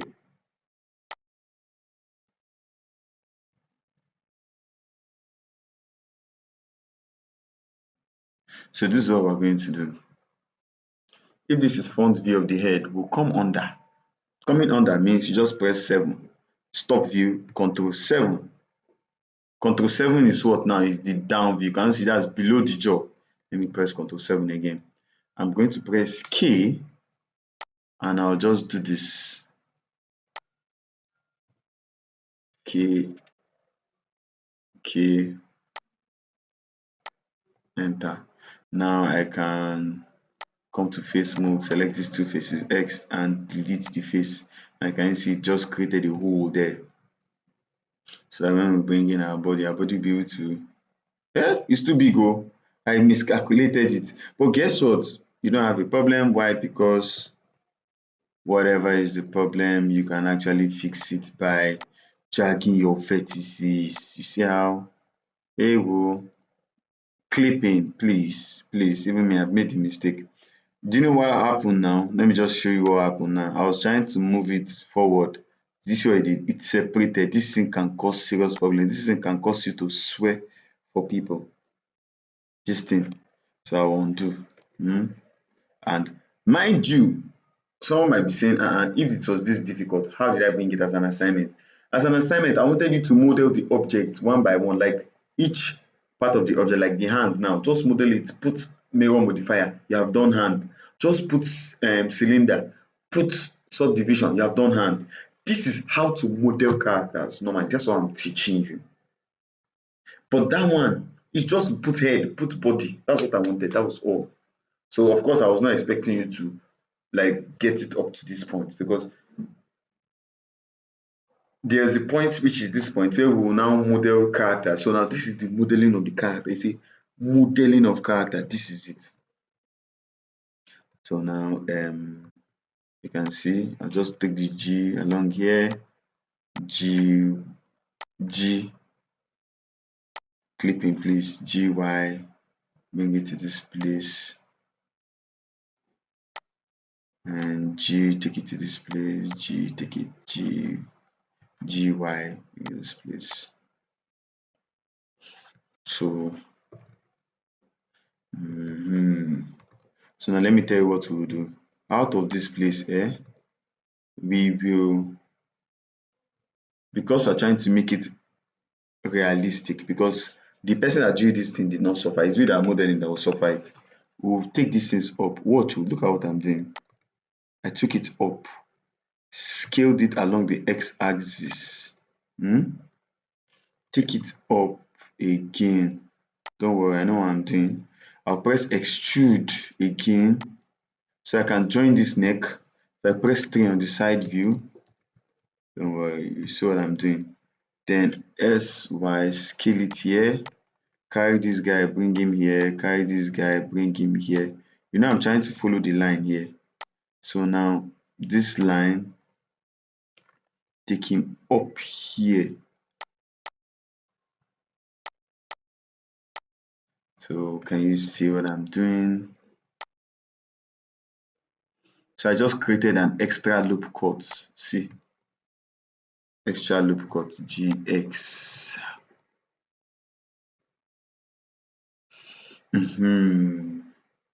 Now, I know the shape of the head went like that. If you now add an extra, if you add like loop cuts around, let's take out the body. Let me tell you what I'm trying to do. Let me just show you what I'm trying to do.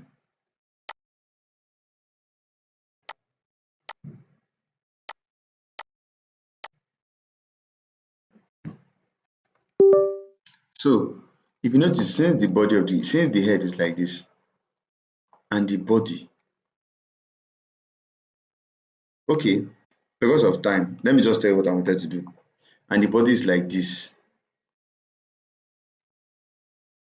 Once it's drawn, it's easy, but for the characters, we need from below the head, the neck. So let's imagine, so what we're trying to do, I'm trying to create a neck, then the body can be like the edge, like, oh God. Okay, see what I'm trying to do? Like this. This is what I'm trying to do.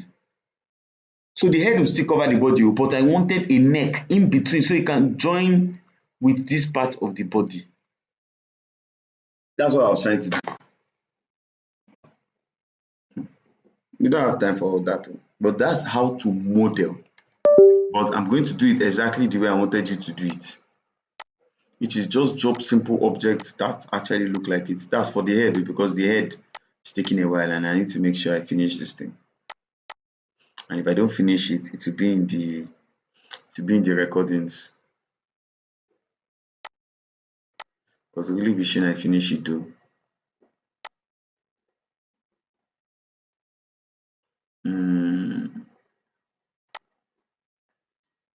Hope you can see my screen. Okay, so I'll just undo. I don't need to create a neck. Then to create a neck, I just need to make sure my character looks exactly like this dude, right? So guess what I'm going to? I'm going to press Alt, click all these places, press F, fill. I filled it. I know why I filled it. So now I'm going to come to face mode, come here, drag it down a bit, and I will come to subdivision surface. In the subdivision surface, click here so we can actually move our points. Now make it rain, make it rain, make it rain. Come to wireframe mode. As I come to wireframe mode, make sure this is what you are doing. This guy came out like this, so I'll just rotate it this way so I can come to wireframe mode and drag this one inside. Now I'll come to wireframe mode and drag this old guy down, and you see getting the base shape of the character already. Come to this one and drag this guy to this point and drag the jaw of the character to this point. See, this part is not even, you can imagine. Then we can take here,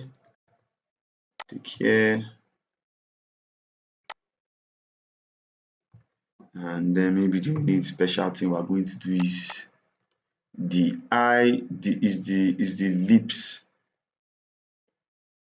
So for the eyes, you know, it's a cartoon character, so we'll bring in the UV sphere. I'm in object mode, that's why it's looking like this. I'll press edit mode, press G.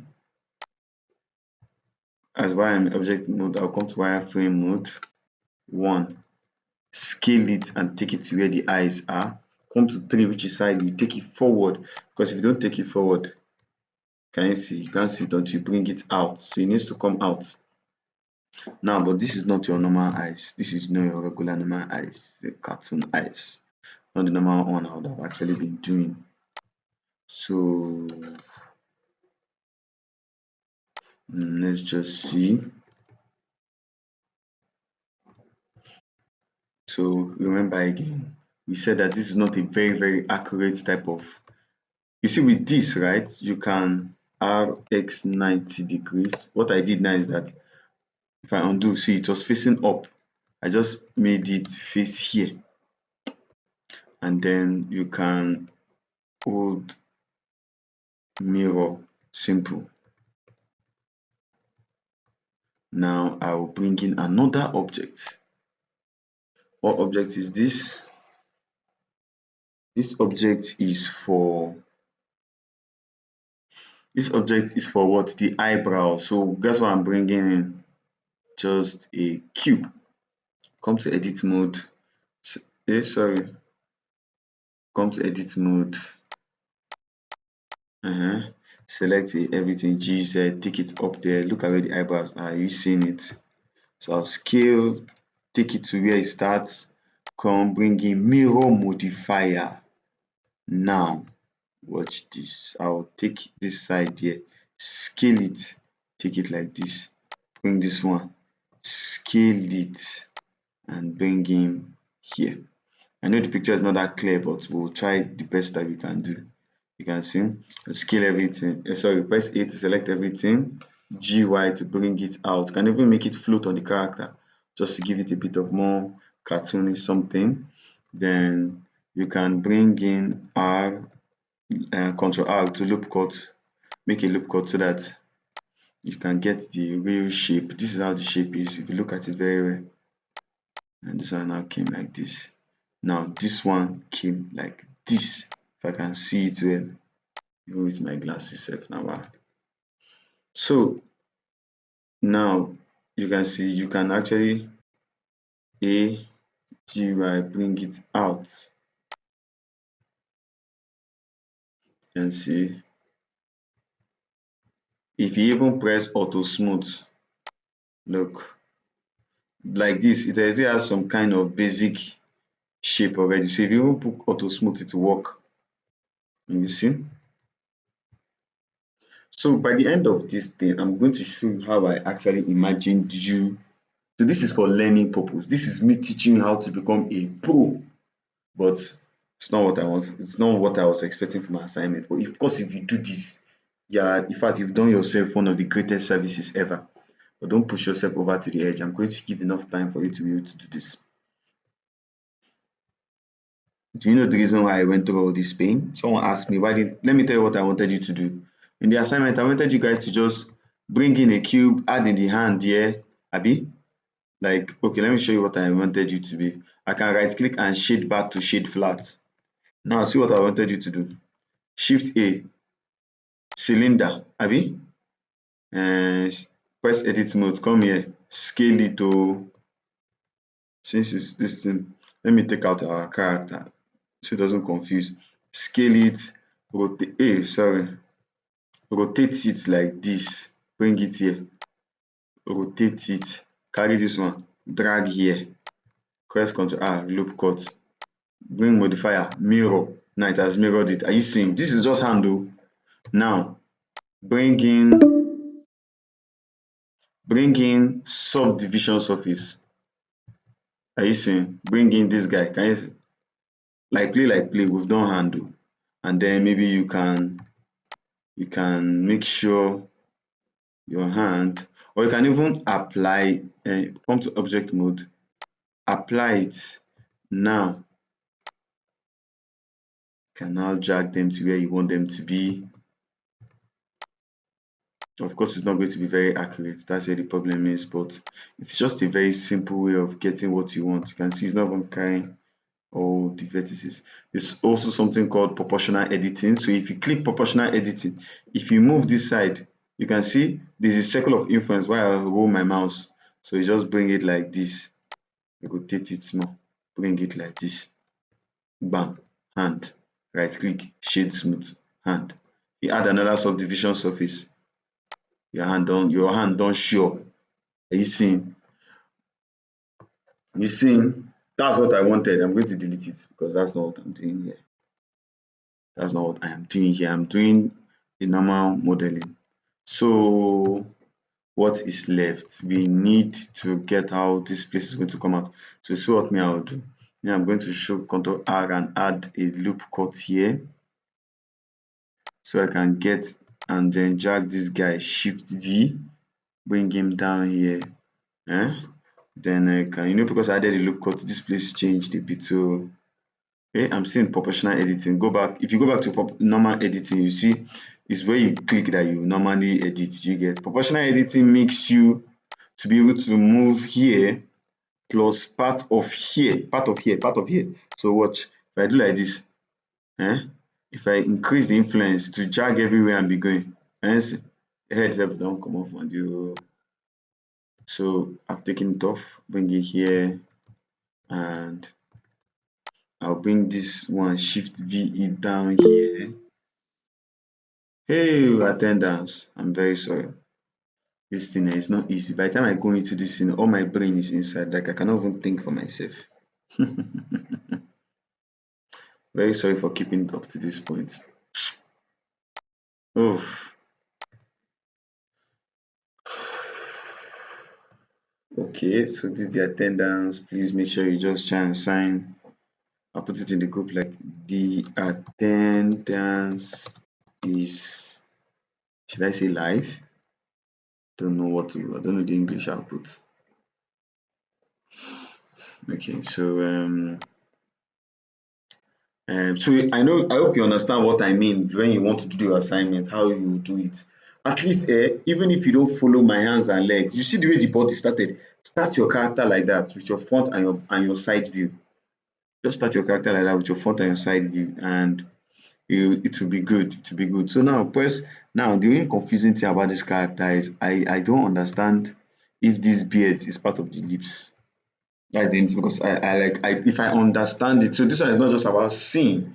You need to be able to understand, because somebody is doing something in 2-dimensional, you are reproducing it in 3-dimensional. That is a very, very difficult task. It's not something that a lot of people can do. Another reason why you should be proud of yourself. See how this mirror modifier just makes everything sweet. Makes everything sweet. So I'll add extra, I'll hold Control Shift V to drag this along here so I can bring in extra loop cuts at the center. We just drag it to this point. Now we have extra lines here. Then we can maybe just select here. This is what I'm thinking of. Then I'm going to press I to see what I insert face is doing. Okay. I will press extrude. It's supposed to work.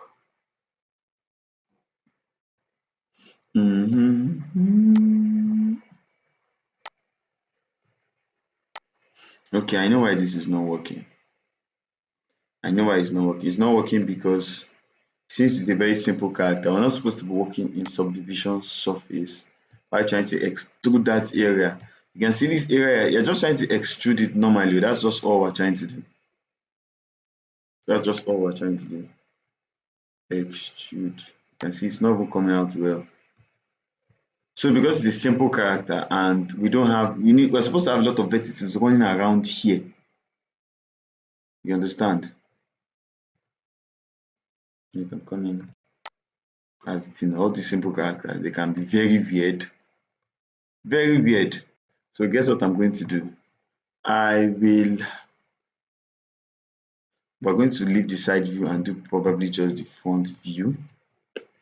I'm going to bring in a shape. Always make sure there is something you can do for anything that is troubling you. Come to edit mode, GZ, come here, Control R, loop cut, and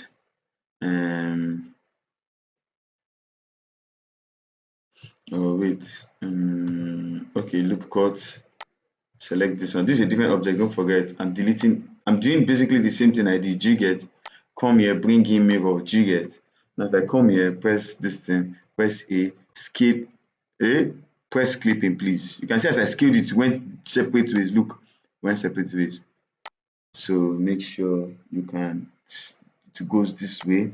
Press X to scale it along the X axis, GY to bring it in front of the face. Bring it to this point. If I press hide, scale it, and SX. Now we are going to mimic the lips and the beards. Yes.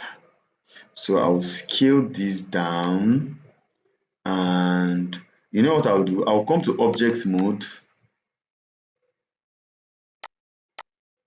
Sorry.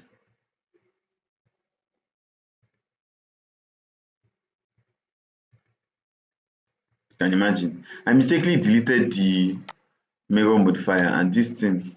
Oh God almighty. Oh my God. So cube 1, eyebrows. So you don't get confused.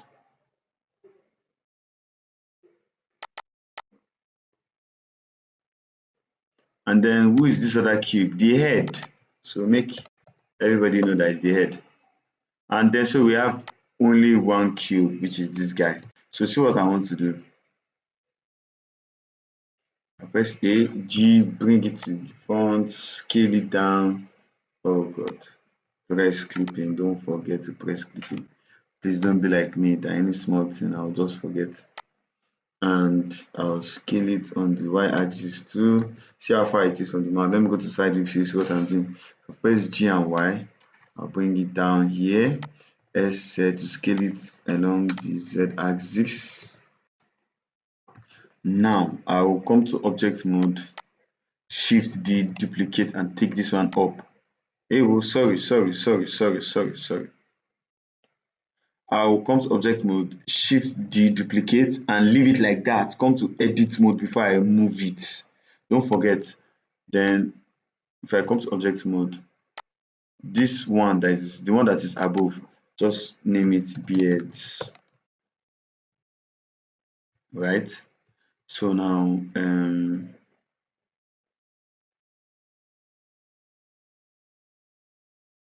the attendance is in the group. It's in the sorry. It's in the um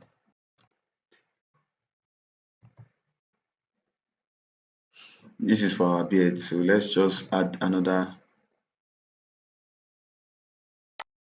We're going to add another loop cut. Ctrl R. Now come here, bring this one here, come here, take this one here.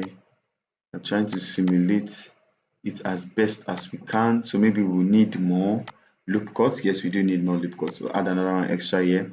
If you want to see what you're doing exactly here too, then bring this guy, take him to the edge, take this one, bring this to the edge, this one, take him to the edge. We need extra loop cut again. Ctrl R. You know why we are needing loop cuts? Because for these bends, we are not able to achieve our bends well with the amount of vertices that we have. That is why we need extra loop cut. You see, here is okay, at least here is okay.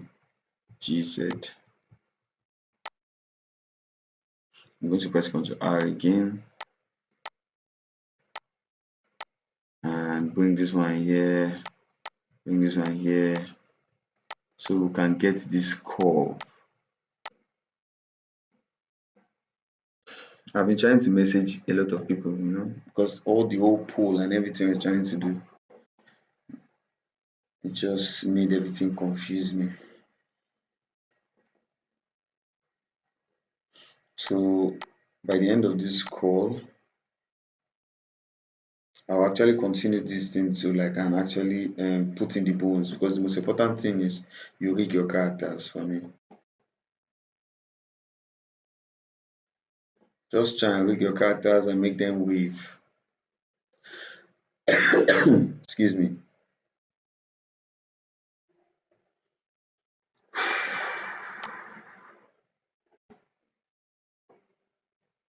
So when you get the video, by then I'm going to actually, because I don't want to continue it, I don't know how many of you will actually be able to or should I actually continue it? Should I? Because you're still going to get the recorded version, but all you get to do is you tend to watch me do it. So this call is going to go off now. Maybe I'll just ask in a group chat. If you didn't get the attendance, you can send me a direct message. So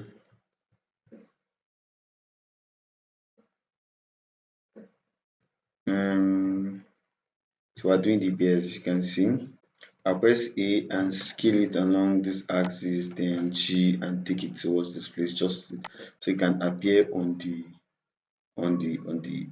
body of the character. So we'll come back here and press your edit mode.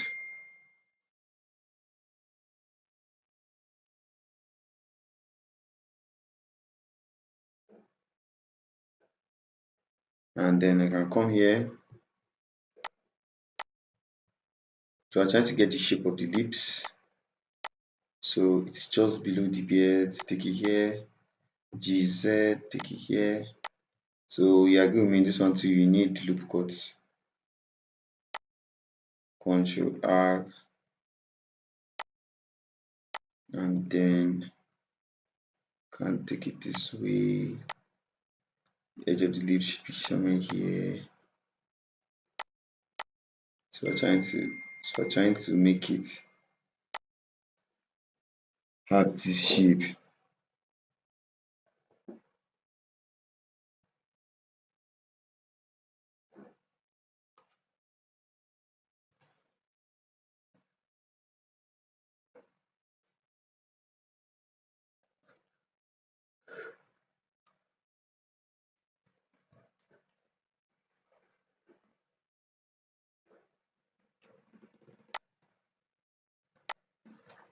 So you can see, got the shape of our lips, very funny. Then scale Z on this axis, GY, drop it here. Now, you know what we're going to do? because it's 3D and you see you need a lot of details. We'll come here, bring in subdivision surface. Can you see with subdivision surface that's smoothing it a bit, looking more like ellipse now? Cool. Bring in subdivision surface for this guy too. And when you bring in subdivision for this class and for, make sure you can click here so that you can edit it very well. Come to your edit mode and drag them. This is the beard, so can you see where the line is? This place. So I think this is good. I think this is good. So now if I shade smooth, let's see what are the things that might make this thing look a bit weird. We drag this one to the side just a bit, and for the eyes, this is what we're going to do. We'll pick this part of the vertices. Let's come 3 and come to face mode. Hold Alt and click on one side. If you keep doing it, you'll be seeing different lines that it wants you to do. But click on this one, then you can drag like this and click here. Maybe hold Shift Alt and click this side to pick everything. Now see what we're going to do. Oh no, it's just supposed to be the font. So I was supposed to do this in this mode. I will extrude and scale. I'll now Control R here again and add another loop cut here. Then while it's like this, I'll now right click and shade smooth.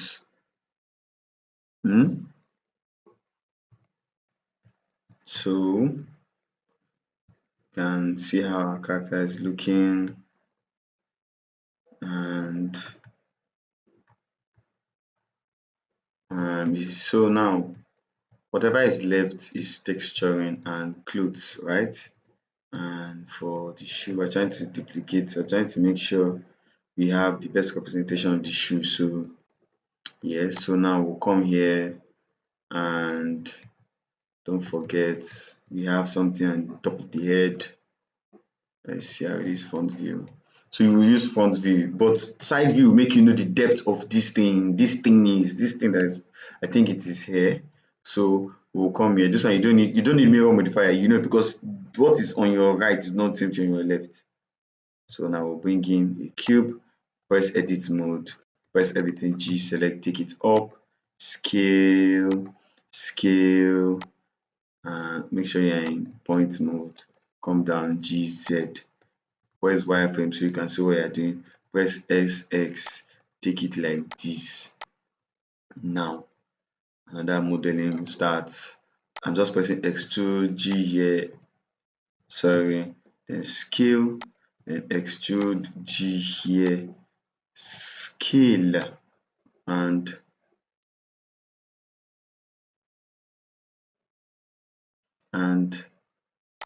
rotate. This one rotate just a bit, rotate.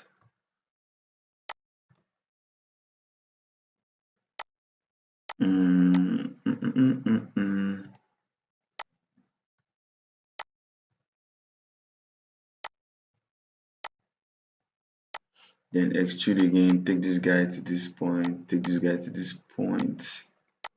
Alright, can take this one here and here. So if you observe very well, you need something here. So it means you need something to come out through the center. Take a loop cut. See how life is easy. Now that one can give you that allowance for that place. You need something to come up to give you this place. Take a loop cut. Drag this guys like this to this point, so you can take this one up, take this one like this, take this one like this. Can you see?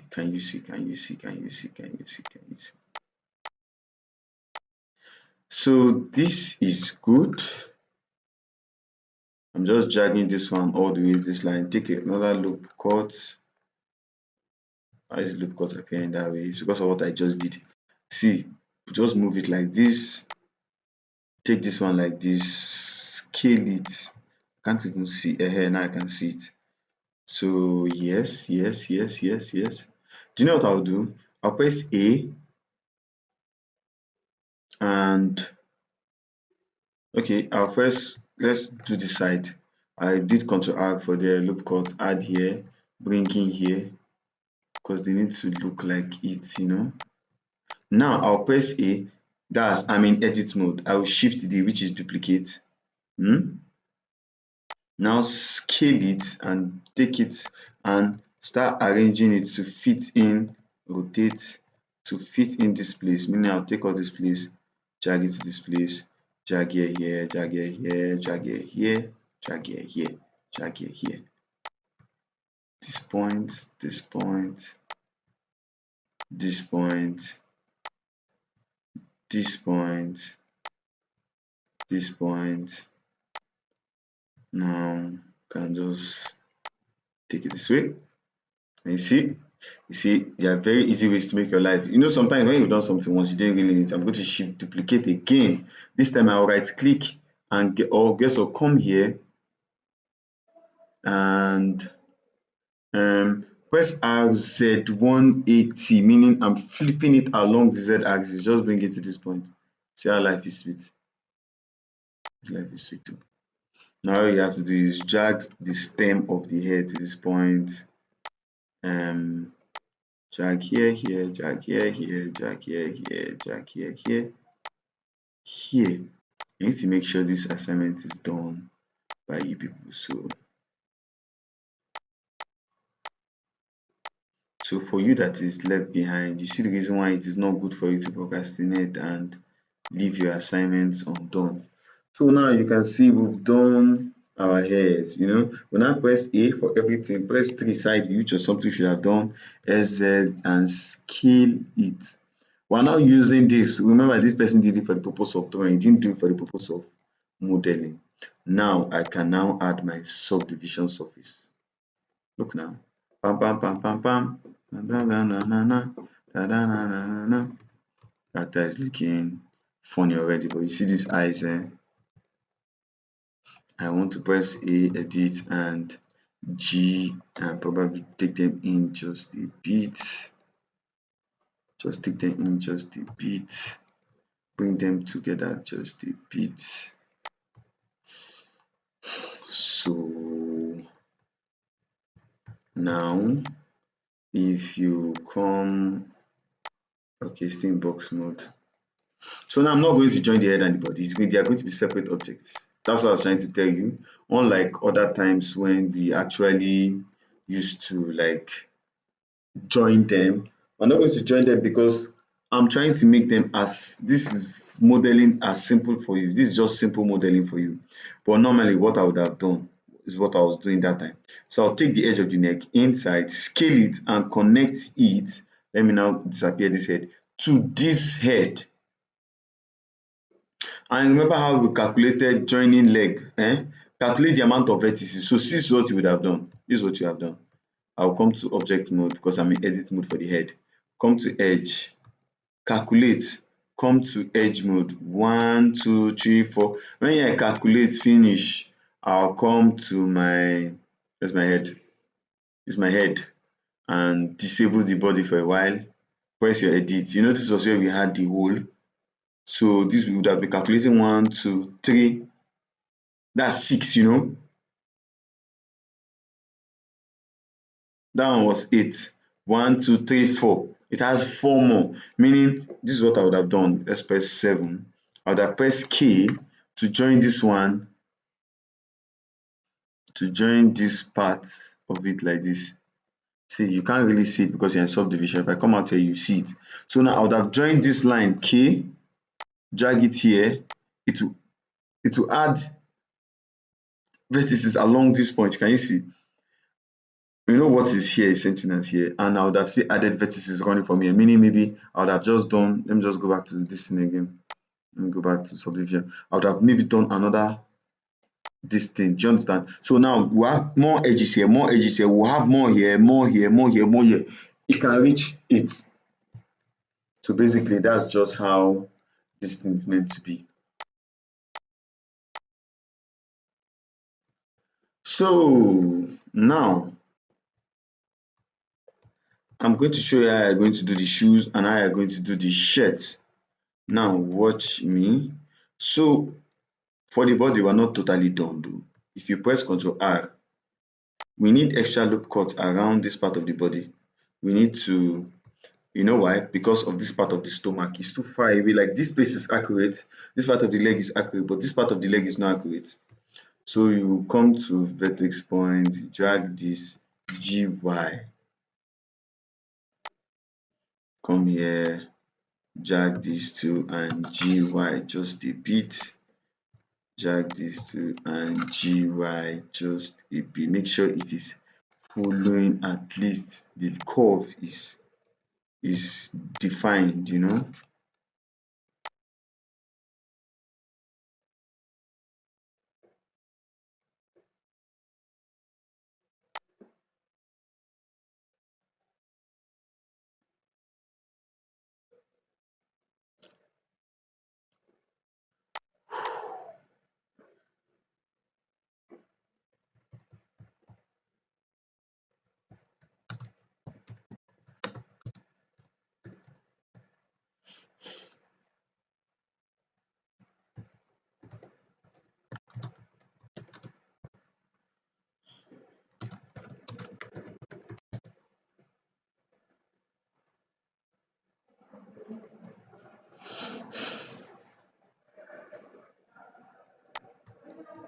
So this is what we're trying to do, bring in this guy and this guy, just GY, bring him forward just a bit, just a bit.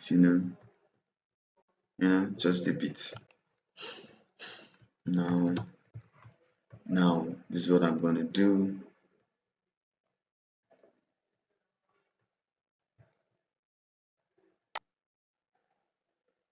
So now I'm going to,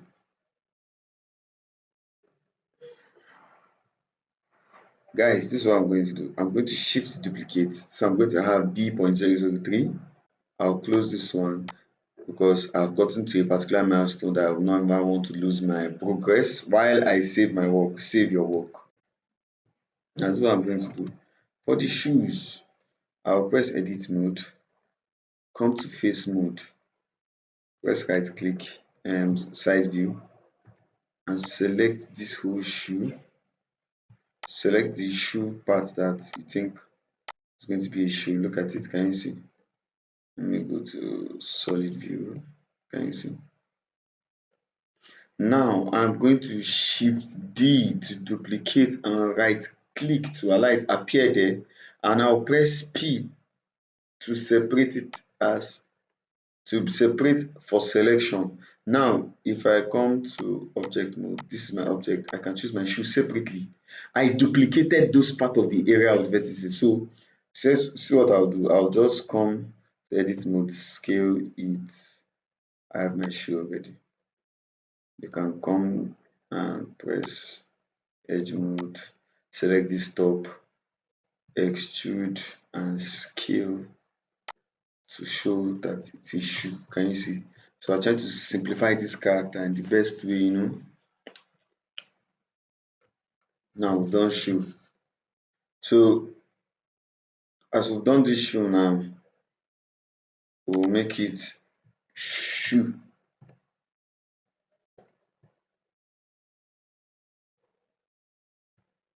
Shoe, because when we duplicated that part, it still appeared as character B004. So make sure you rename your object so you don't get confused.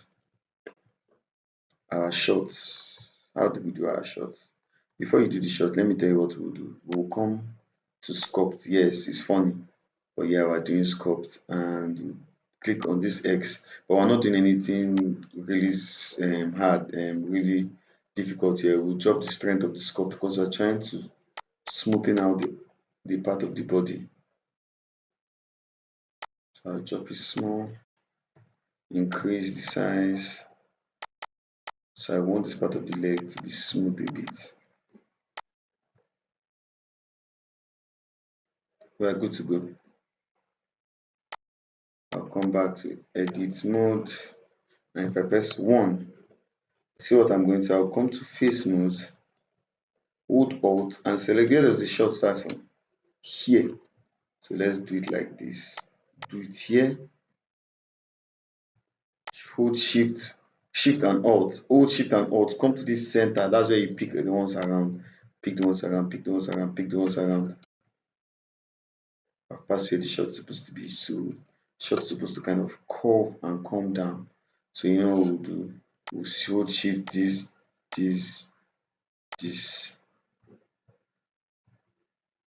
So let's see from the image how the shot is from behind. So there's a hole.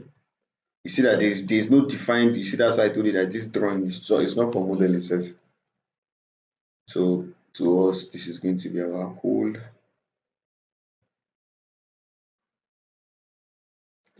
We're going to come here and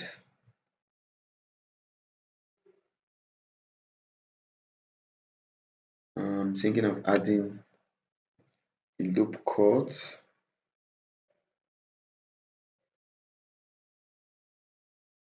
Okay, I'll just come to edge mode and select this guy. So I came to vertex mode and I'll press shift duplicate and right click so it appears there. Press P, it will do as separate of selection. Now if I come to object mode, click on this guy, you can see this one is showing different separately.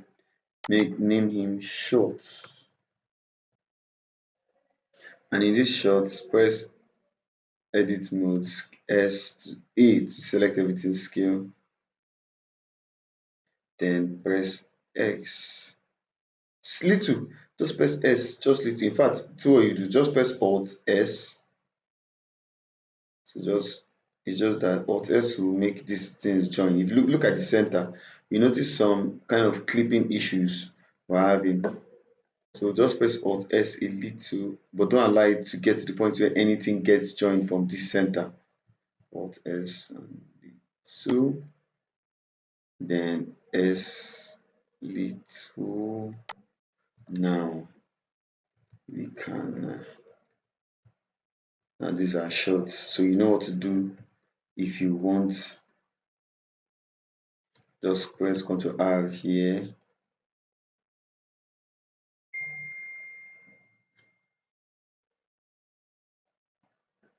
then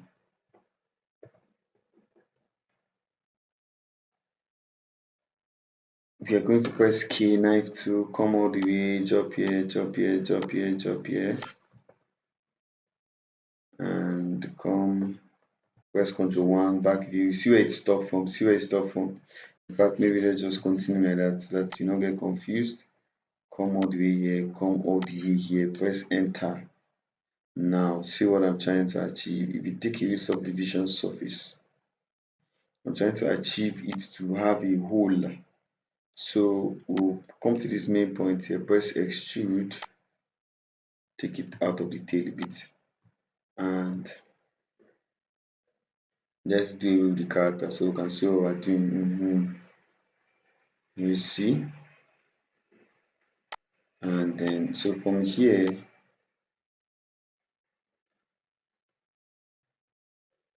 I'll press here and to join here. I'll press select here, select here, select here, and select here. I'll press F to fill. I need that place to be like a hole. And I come outside, can you see? And bring out my subdivision back. See what we're doing. Oh, we made a mistake. So this guy was not supposed to join. You can see it's not supposed to be so because the trouser is not supposed to be joined together. So what we'll do, you remove clipping. Maybe merge. Clipping. Now press G, separate it a bit.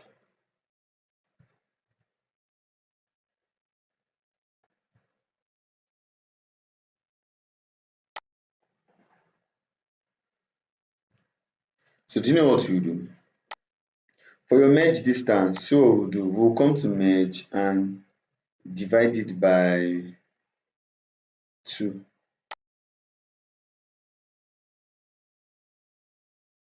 Am I supposed to increase it?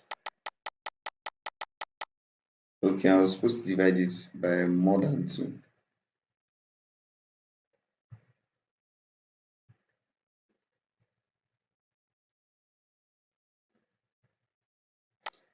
So take this one, right click back to default value. Right click, you see reset to default value. I don't want it to be 0, so I'm going to put 0.0001. 0001 is still a problem. 0.00001. Just make it 0. So that these things can just separate finally, so we don't have problems, Now put on our clipping back. So press GX.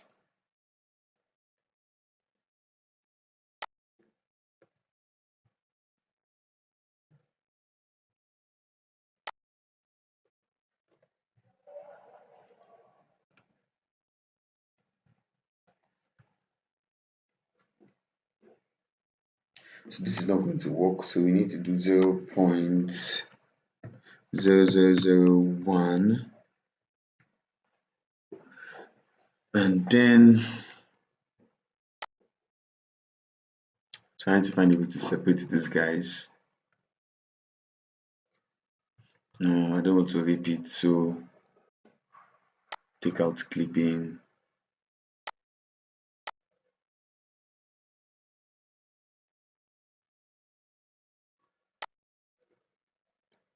So let's go to before the subdivision surface. So let's remove this character so that I can see. These are we run into issues when we do these things. We run into issues. So even me, I can still run into issues because issues can come your way anytime. Sometimes you might model very complex characters, nothing will happen. You can model very simple characters, and because they are very simple characters. That's like I didn't mean we saw this detected this earlier. This would have not happened to us. You see, I was telling you that time, like make sure they are not closed, make sure they are not closed. This was the reason why. You know, you are dealing with vertices here. Except you are making normal holes, make sure your character, like everything is joining, because when you put bones, by the time they see missing part volume in your, by the time they see missing volume, they will not treat it well. That's where the issue is.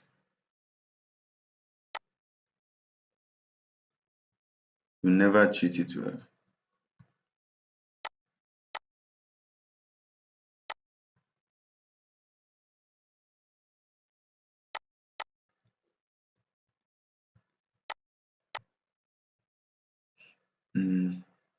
X dissolve vertices. So this guy can come in well. So now, if you bring back the character, you see that at least it looks good now. GX.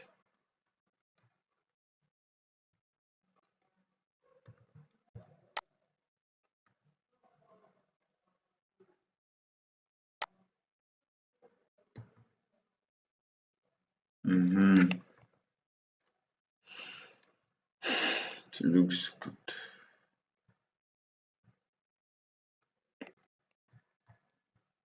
So same thing with the shirt. What do? You come here. If you see for this short bar, I'm going to take it away so I can concentrate on my shirt. I'll press face mode, select all this. In fact, press this so you can select everything, and don't select this one, don't select this side, don't select this side. So you can do this side, this side, this side, this side. So somewhere around there is where the shirt stops, don't forget. So we don't know where the shirt started from, but it's a shirt, it's not. So we didn't select all the bodies, you can imagine. To take out this place, we'll make sure every other place is selected. Is it selected? Yes. Shift. All you do now, So what to do now is to shift D to duplicate, right click to leave it there, and then Alt S to scale it a bit, then S to scale it a bit. You can see I'm just dragging the mouse little. Or let me tell you the simplest way. Once you do that shift D duplicate, press Alt S. Once you press Alt S, don't even drop it, just click, come here and add 0.0001. Let's see. Okay, it's too small. So 0.0001, so just do 0.001, not 0001. Okay, let's take another 0 out. So all this is still an error. 0.01. So instead of 0.01, let's do 0.06. Too much. 0.04. Thank you. Beautiful. Now our shirt is supposed to be overshadowing our trouser. So where's the shorts? Now this our shirt needs to, we'll come here, come to edge mode, hold Alt and click on this line. So it clicks on all the line. Press then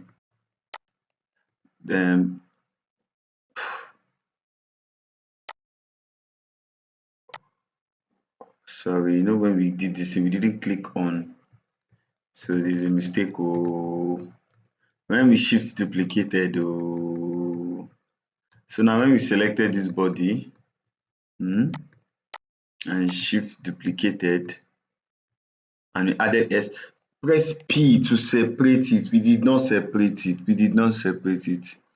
So now I'll click on the shirt now, and of course this is not part of what we are doing. L, delete vertices. So now look at our shirt, and this is our shirt, and come to edge mode, select this and scale. Now in your wine this thing, so just drop it back, just scroll down a bit so that S little, then drag this to bring it down a bit, because unlike here too, that's why they have this curved edge. Right click, so now we know that our shirt is going to be bending a lot of times, so we need these cuts for it to be able to bend perfectly. Add loop cut there. Where again, see this head, it will cause us serious problem. This head cause us serious problem. So can bring in our shorts back, and you see, and then now that our short is back, let's see something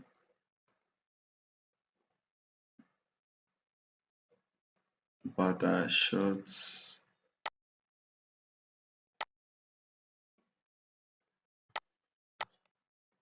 Let's take out this proportional editing so we can make sure we do it well.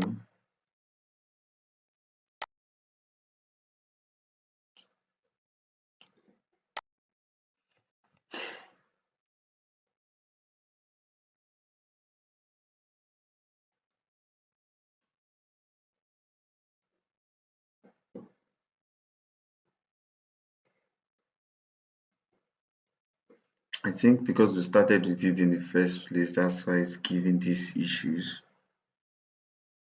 It's getting some kind of clipping issue.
So we're doing this. One will ask me, why am I wasting too much time? So that when we're animating, it doesn't behave weird. That's the thing.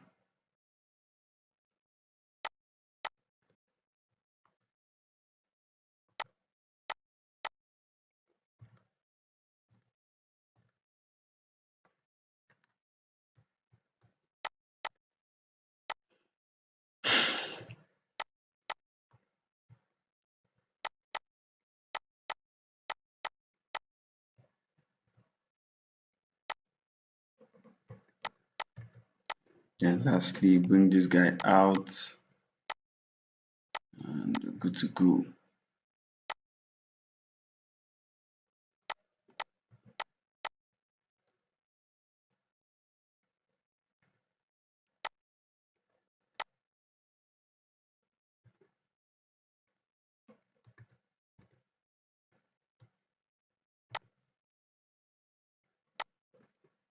So now perfectly created that hole that we're trying to get from the back of the shorts. So make sure our body is out of the character. Like make sure your shorts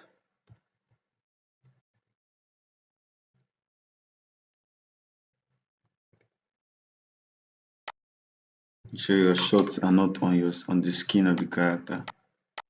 Very important.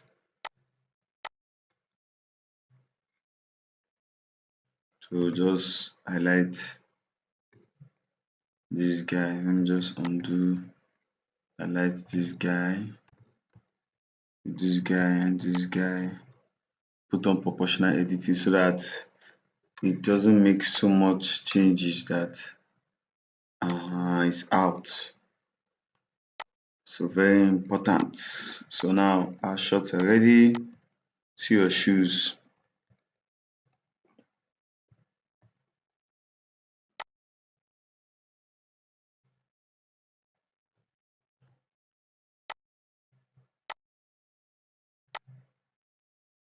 So this is what we're going to do. This was what I actually expected.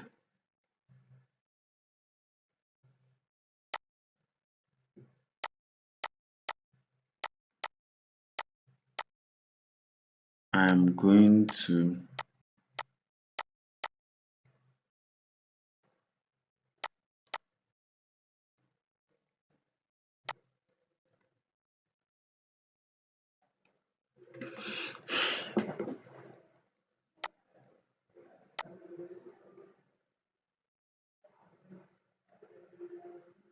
yes, so here's the shirt.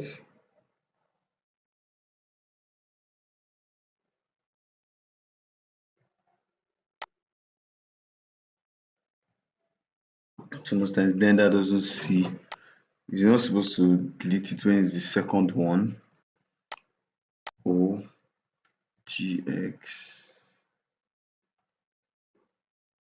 smooth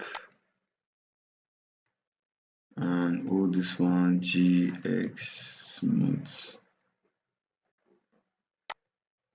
Now we've applied that one now. So you can, don't worry, you add solidify modifier. It's left for the body now to apply his own too. The body is going to apply his own, so apply a mirror modifier, apply a subdivision surface, shade smooth,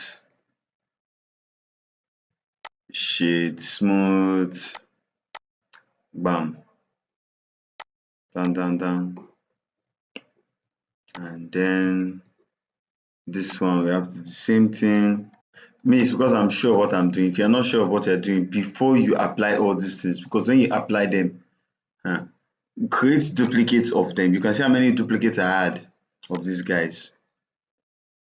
So this is my head. I'll apply the modifier, apply the shade smooth.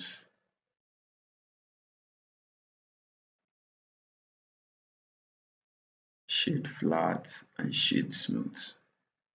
And guess what? This head here needs another subdivision surface. just to make it a bit better. But then you can take it to 1, and then yes. So now highlight here, come to add, tell let's see, this human metric. So most of you were like, you guys didn't see it and all. So basically, right, there's where you can go and bring him. If you go to your preferences, add-ons, just type Regify, it will come out and you can click it, then you can see these other ones. So most of them are for basic, like human beings that are complete. Do you get? So now I can see our own is not complete, but our own now. You see this bone? This particular one is going to work for this character. So I'm going to press edit mode. I'm going to press edit mode, so I can press A and bring the bones outside so I can show you. A, then GY.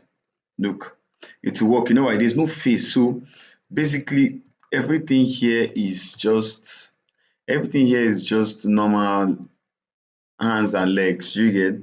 I'm going to delete it.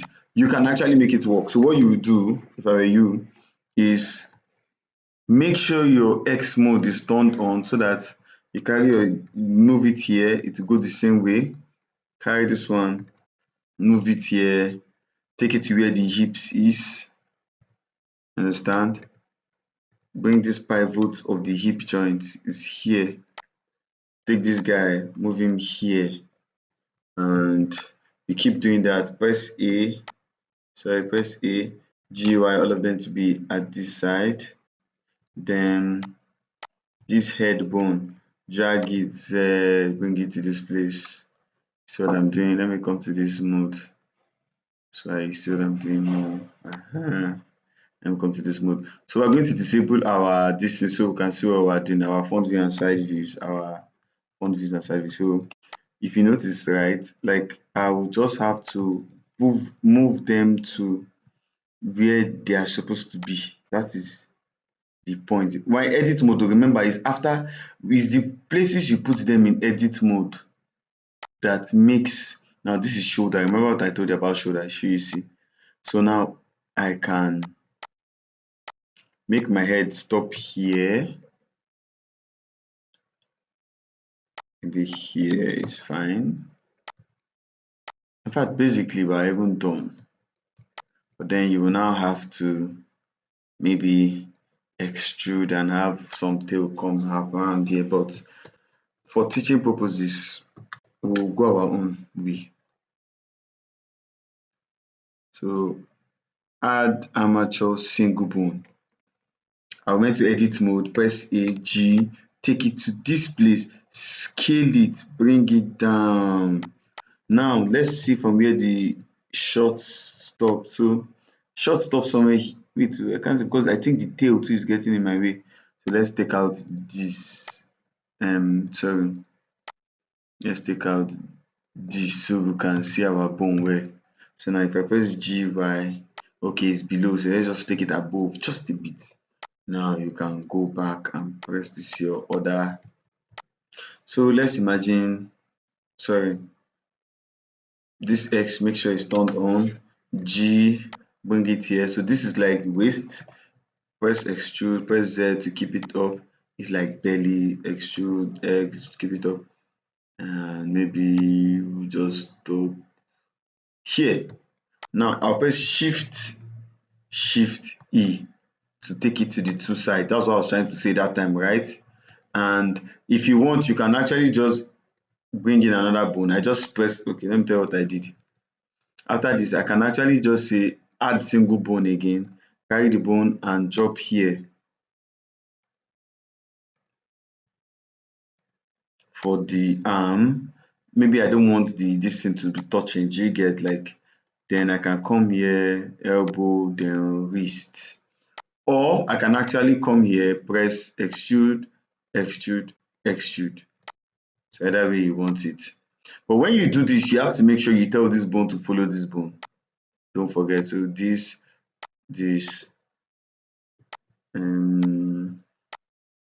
Control P, keep offset. Ewo, that's the mistake of this thing now, because when you bring in these bones, right?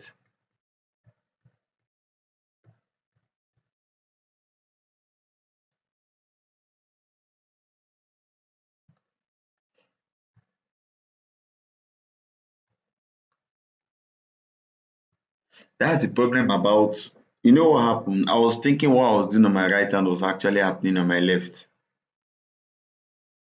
So let me tell you the best thing to do. If you don't want, I'm going to delete these bones. You say delete, delete bones. So from here now, I can actually shift duplicate. You see, this one actually worked.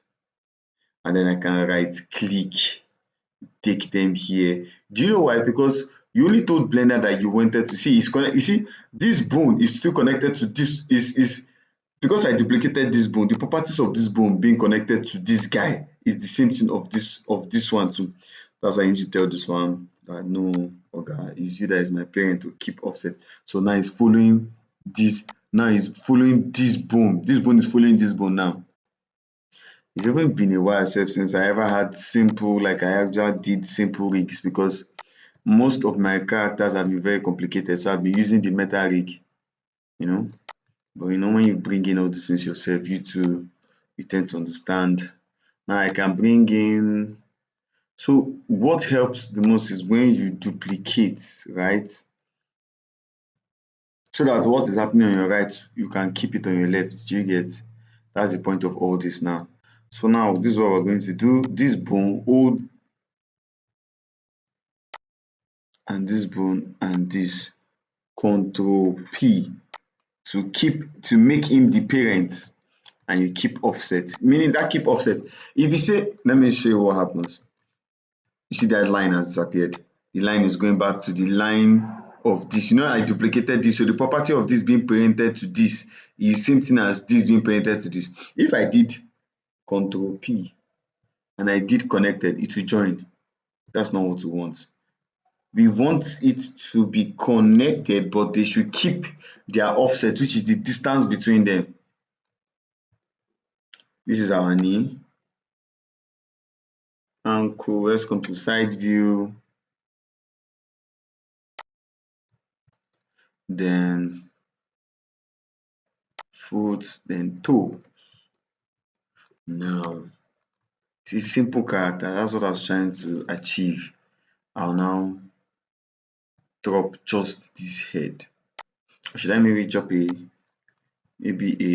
neck bone? Just come up here, neck bone small, then head.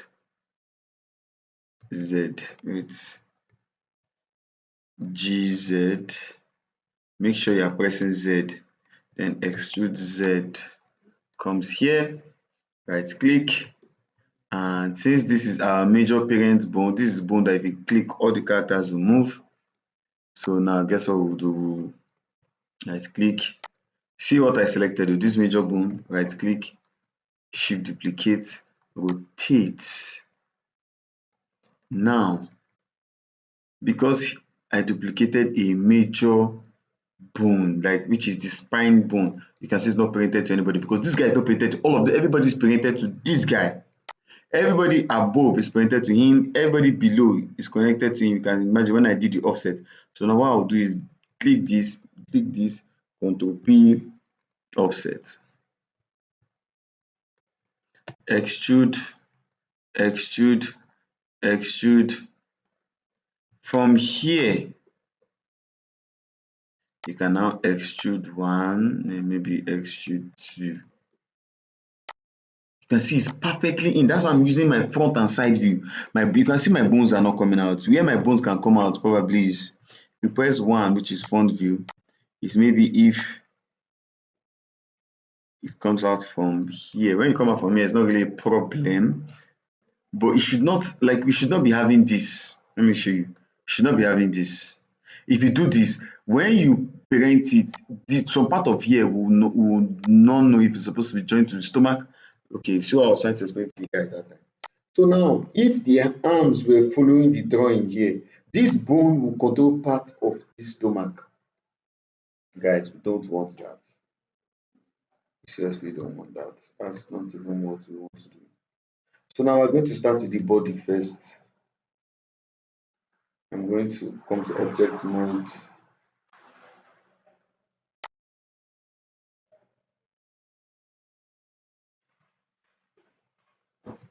Go to object mode and go to object mode and come to the body, the main body. Remember, body, hold shift, the armature that we brought in, see the name.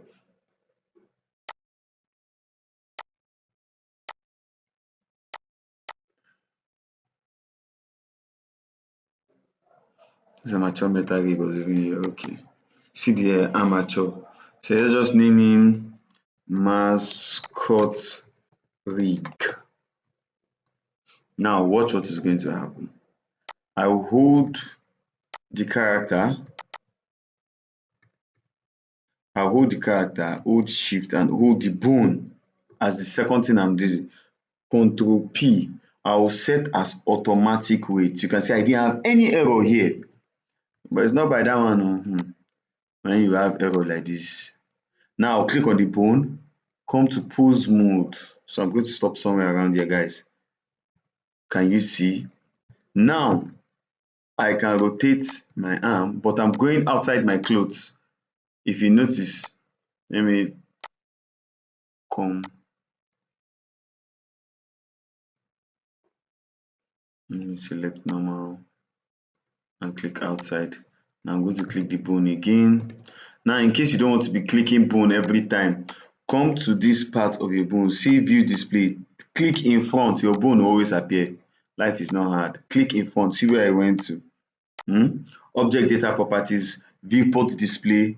You can even tell the bones, all the name of the bones can actually be showing. Sometimes I work with this because when I want to add rigs and all. So now I'll do in front. So now I can comfortably come to pose mode and gang.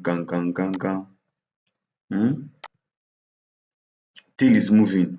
So your assignment was just for it to wave. Now, don't forget, our head is a separate body. Our head is a separate body. So don't forget about that. So our shot, we hold our shot, hold shift, hold the skeleton, Control P, automatic weight. Did I get any error? No. Hold the cloth, hold the second, select, that shift, select the skeleton, Control P, automatic weight. If I come to pose mode, bang, gang, tall, can bend, move your legs, leg. It's very fun, guys. It's actually fun. And can move your foot. Remember, we didn't do shoes, don't forget. So for these things, you model them well. You know, with reference support, the kind of assignment I gave, it was just a circle. It was not this one now that you have to come and start. So for shoes now, click the shoes. Let me see. Let's apply a mirror, apply a subdivision surface, shade smooth. Let's just give it a little bit of small design. We're going to give it small design. I would have done it while we had this. So let's do it while we have this. I undid back to when all those things were here. 1, 2, 3, 1, 2, 3, 1, 2, 3. Now, watch. I'm going to come. Let's just give it a little bit of so. Press edge mode. Hold Alt, select this one. You know what I'm doing the right is what's happening in the left. Control B, small.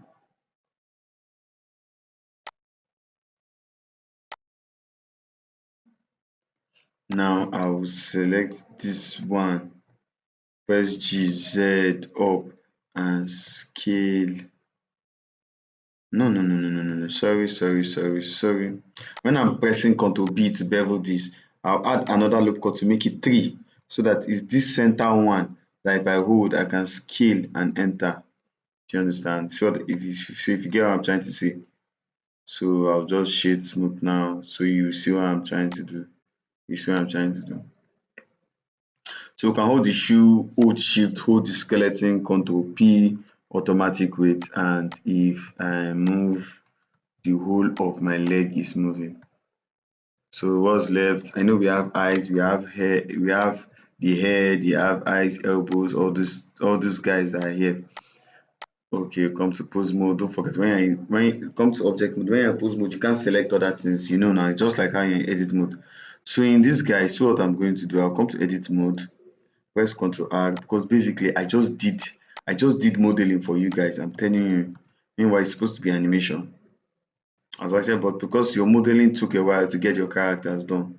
So I'll apply and maybe add subdivision surface, and this one's have subdivision already. So the head now is where there might be small complications. So the head, watch what I am going to do. For this bone, if you come to whether it's edit mode or okay, come to edit mode. Come to edit mode. You see this head bone. You name your bones, oh, that's the way we do things, you understand? But since we're just trying to be fast and all these bones 004, let's name it head bone. You see that envelope that I taught you, envelope weight that I taught you that time? You are going to do it here. Watch. Now for the head bone, hold the head, hold shift, hold the the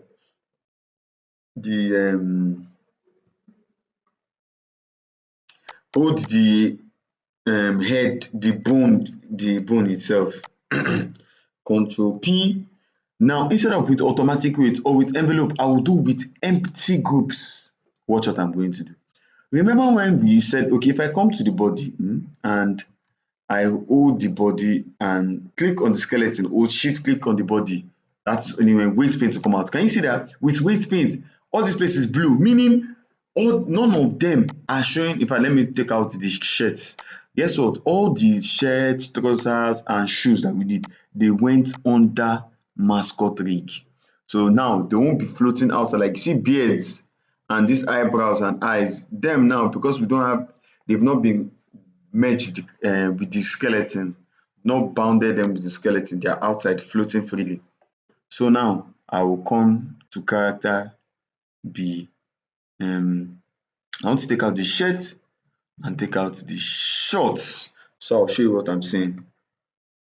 If you hold Alt, if you know the rubbish that I'm doing now, I was just trying something.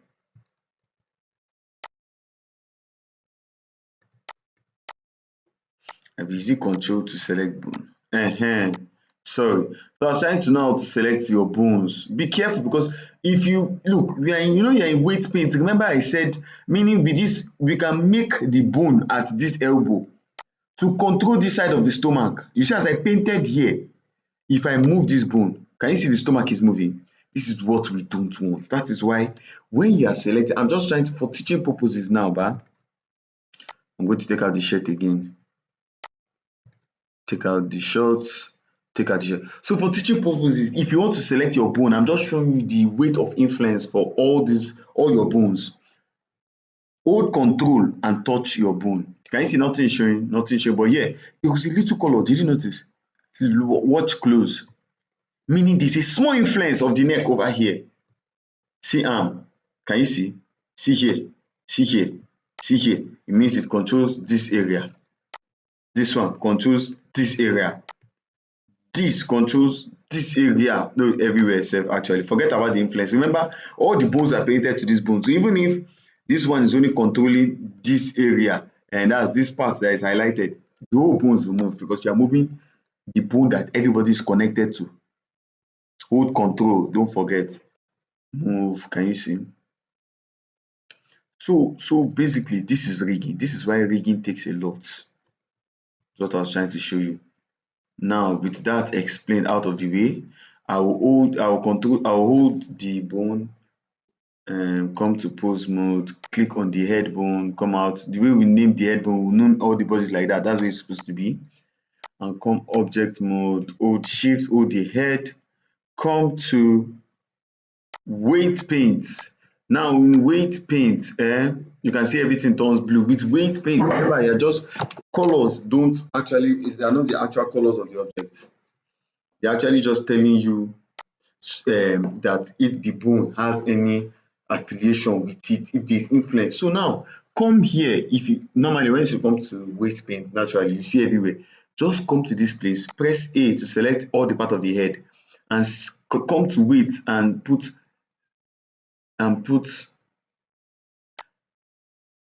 set weight. See how it's red, meaning all this whole place has influence of the head.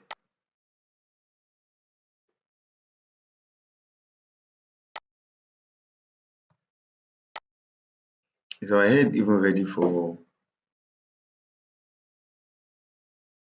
animation? Okay, sorry, let's go back. Okay, so yes, the bone is highlighted, but remember, every object has, you need to make sure you are highlighting on the head bone here too, before you can now say set weight. And now the head can move. Can you see now the head can move? Don't worry about your eyes and all those beards and everything. Eyes, where are you? Sphere. Eyes. Rename quickly. And I will just, this is what I'm going to do. I'll just, as I'm clicked on the eye, I'll just hold shift, click on, in fact, there's no need to bind it because this is a character that it doesn't need to blink. It's just a simple character.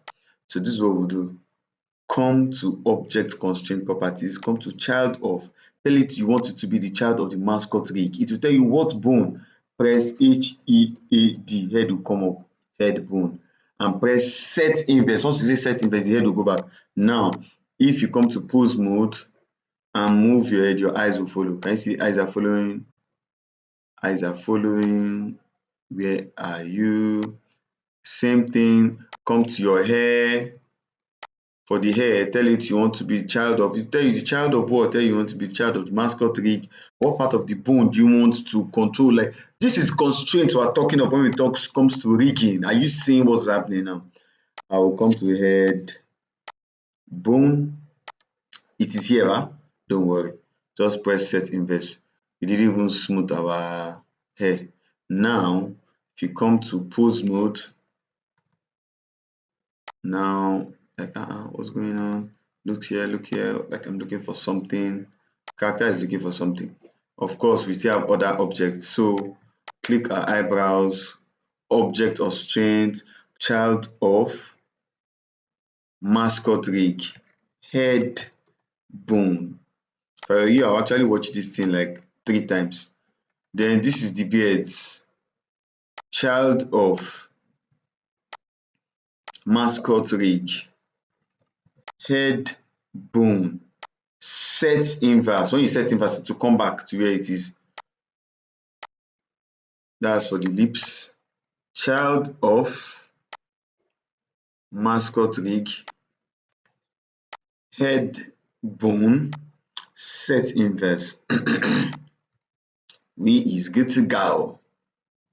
Is there any other object that we're waiting for? Now, guess what? All these guys, you see this, you see all the ones that we parented to the rig are under the rig. But all those ones that we just did child of, see all of them are outside. I don't know what is this cube. I think this cube is the lips. Okay, it's the hair. Let me put HAIR. Always rename your objects. Then this one is lips. Lips. Gentlemen, we have come to the end, but unlike me, you guys will apply material to your object. Apply material to your object. This is the longest tutorial. I think it's 3. So we started from scratch. Applying materials should not be a problem for you. You know what to do if you want to get your shirts ready, right? The character is blue. You can name only, in fact, this one now is easy because you can just do maybe only the head to be blue safe, or whatever you want it to be. You can do your eyes, and when you want to do your eyes, make sure that where we selected, like now you can do all this whole place as white. Then when you come to edit mode, come to face mode, select only some parts of places that you want it to be black and then blue, if you understand what I'm trying to say. So yes, someone will be asking me that our eyes are still in mirror this thing, like why is it that, since it's in mirror, you know, if I enter edit mode, you can see it's only one side that is showing because it's still mirror. Now that's the good thing about Blender. Do you know that you can rig a character that has mirror on the other side, but it's not all the time it works. But this one now, it still knows that this is the other side. So first its origin is at the centered place, which is the world origin. You can parent an object that is mirrored to one single object that, like, we parented it to an object that is at the center, which is the head bone. And with God sparing lives, if you touch a head bone and move, you can see it's actually good. Let's bring in a source light so we'll just see quickly what's going on. But I've come to the end of this tutorial. As you can see, I'll bring sun, increase the sun by 4 and change the rotation so we can see it in a way. And this in front, I'll remove the in front, but I'll come to wireframe so I can see what I'm doing, touch my bone, come outside to rendered, and I can, what's happening? Oh, sorry, I'm touching the whole bone. Pose mode, sorry. So while I come here, like, the character is looking for something on the floor, and then character is turning the whole side of the torso and the legs. And just before I finish again, I'm going to include one more thing to this class. Now watch. There's something called inverse kinematics. In the next class, I'll find a way to teach you. So while our bones, we'll bring it back to in front. It's always difficult to animate objects in IK mode. This is what they call IK mode. Sorry, in FK mode. This is what they call FK mode, when you have to move each limb one by one. So it's difficult, right? But there's something called inverse kinematics. So if I come here, I can come to edit mode, come to one of the bones, press extrude and press Y. Just come to this Y. Watch. Now I'll press P to separate the bone. No, sorry. I'll press, you know, as I extruded from this point. Now I'm going to just press Alt P to clear. Is it clearing about disconnecting the bone? I think it's just disconnecting the bone. I can't even remember how I used to do this thing manually. So here's the thing. I will come to, now let me see. So here it's just to disconnect the bone. It's not to this thing. It's to disconnect. So I was correct. So I will come to pose mode. Watch, and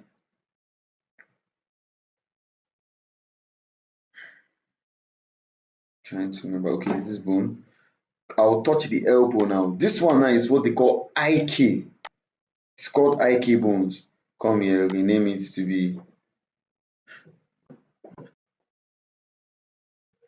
You can see it's even showing it is L. So small IBK, IKL, 0, and come to this guy.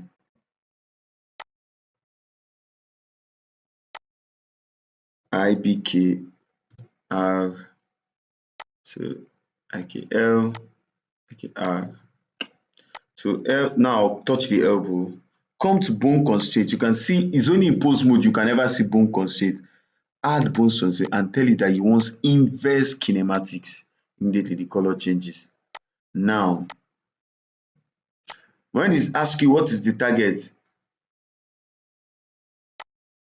when it asks you what's the target of the inverse kinematics, pick our mascot rig. You now say what bone? Tell him IKL because this is left. Don't forget, when you deal with characters, when they say left part, it is here. Oh, that is your right part. That is your right, but the left part of the character. Please don't be confused about that. Now watch this. We've chosen this bone to be the target. Can you see bone IKL, which is this guy? But we're highlighting elbow. you're going to add chain length 1, 2. Now, if I move, watch very closely. If I move my IK, you can see all of them is moving. Let me take it back to 1 and see. Can you see? Undo. So, but the arms are too short. That's what's causing me. Cartoon characters, so funny. So the aim is to be able to move the wrist and the arms and the elbows all at the same time. That's the aim. That is the aim of this. Someone will be asking, why are we doing this complicated thing? I'll come here and press extrude and Y. And then I'll click this guy, name him pull underscore ik dot L. I'm just doing one side. You're supposed to do it for both sides. And I will still come back to pose mode, click on my elbow that has this thing, then sorry, not yet, come back to edit mode. Once you do this, remember I was supposed to Alt P to clear the parent, not disconnect the bones. Then GY, no, it's sorry. So I think Alt P, I think it's to disconnect the bone. Yes, sorry, it's to disconnect the GY. Take it to this way. You know why? You know I knew something was wrong. I was not saying this line. It's just supposed to disconnect it, but it's not supposed to clear the parent. The parent is still supposed to be there. Just like the way you see there are lines here. Oh boy, there's no how you will not be good at the end of this boot camp. There's no how. Just rewatch them again. You'll be better, trust me. So now we've named our bone already. Come back to pose mode, go back to your elbow, go back to your IK properties. For pole target, choose him. Now, when you move,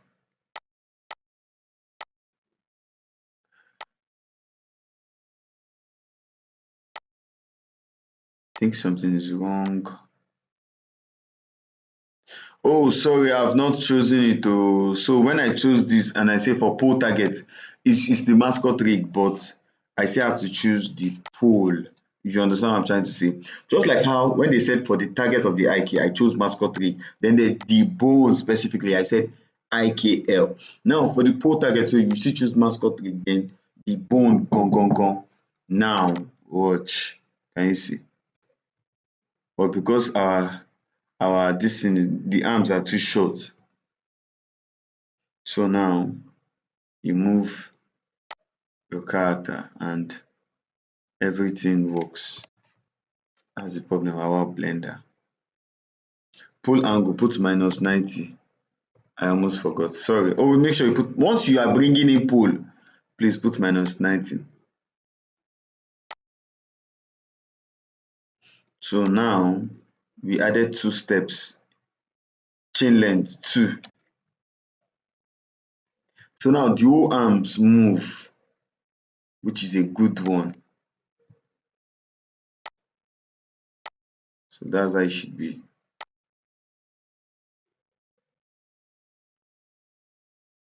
Okay, what's wrong with you? But the arms are short, that's why. So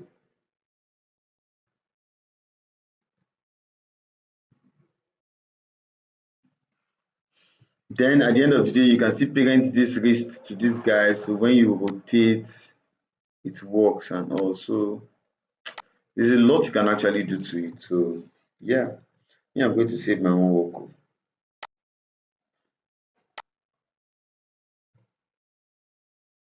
So it's time to retire to my house.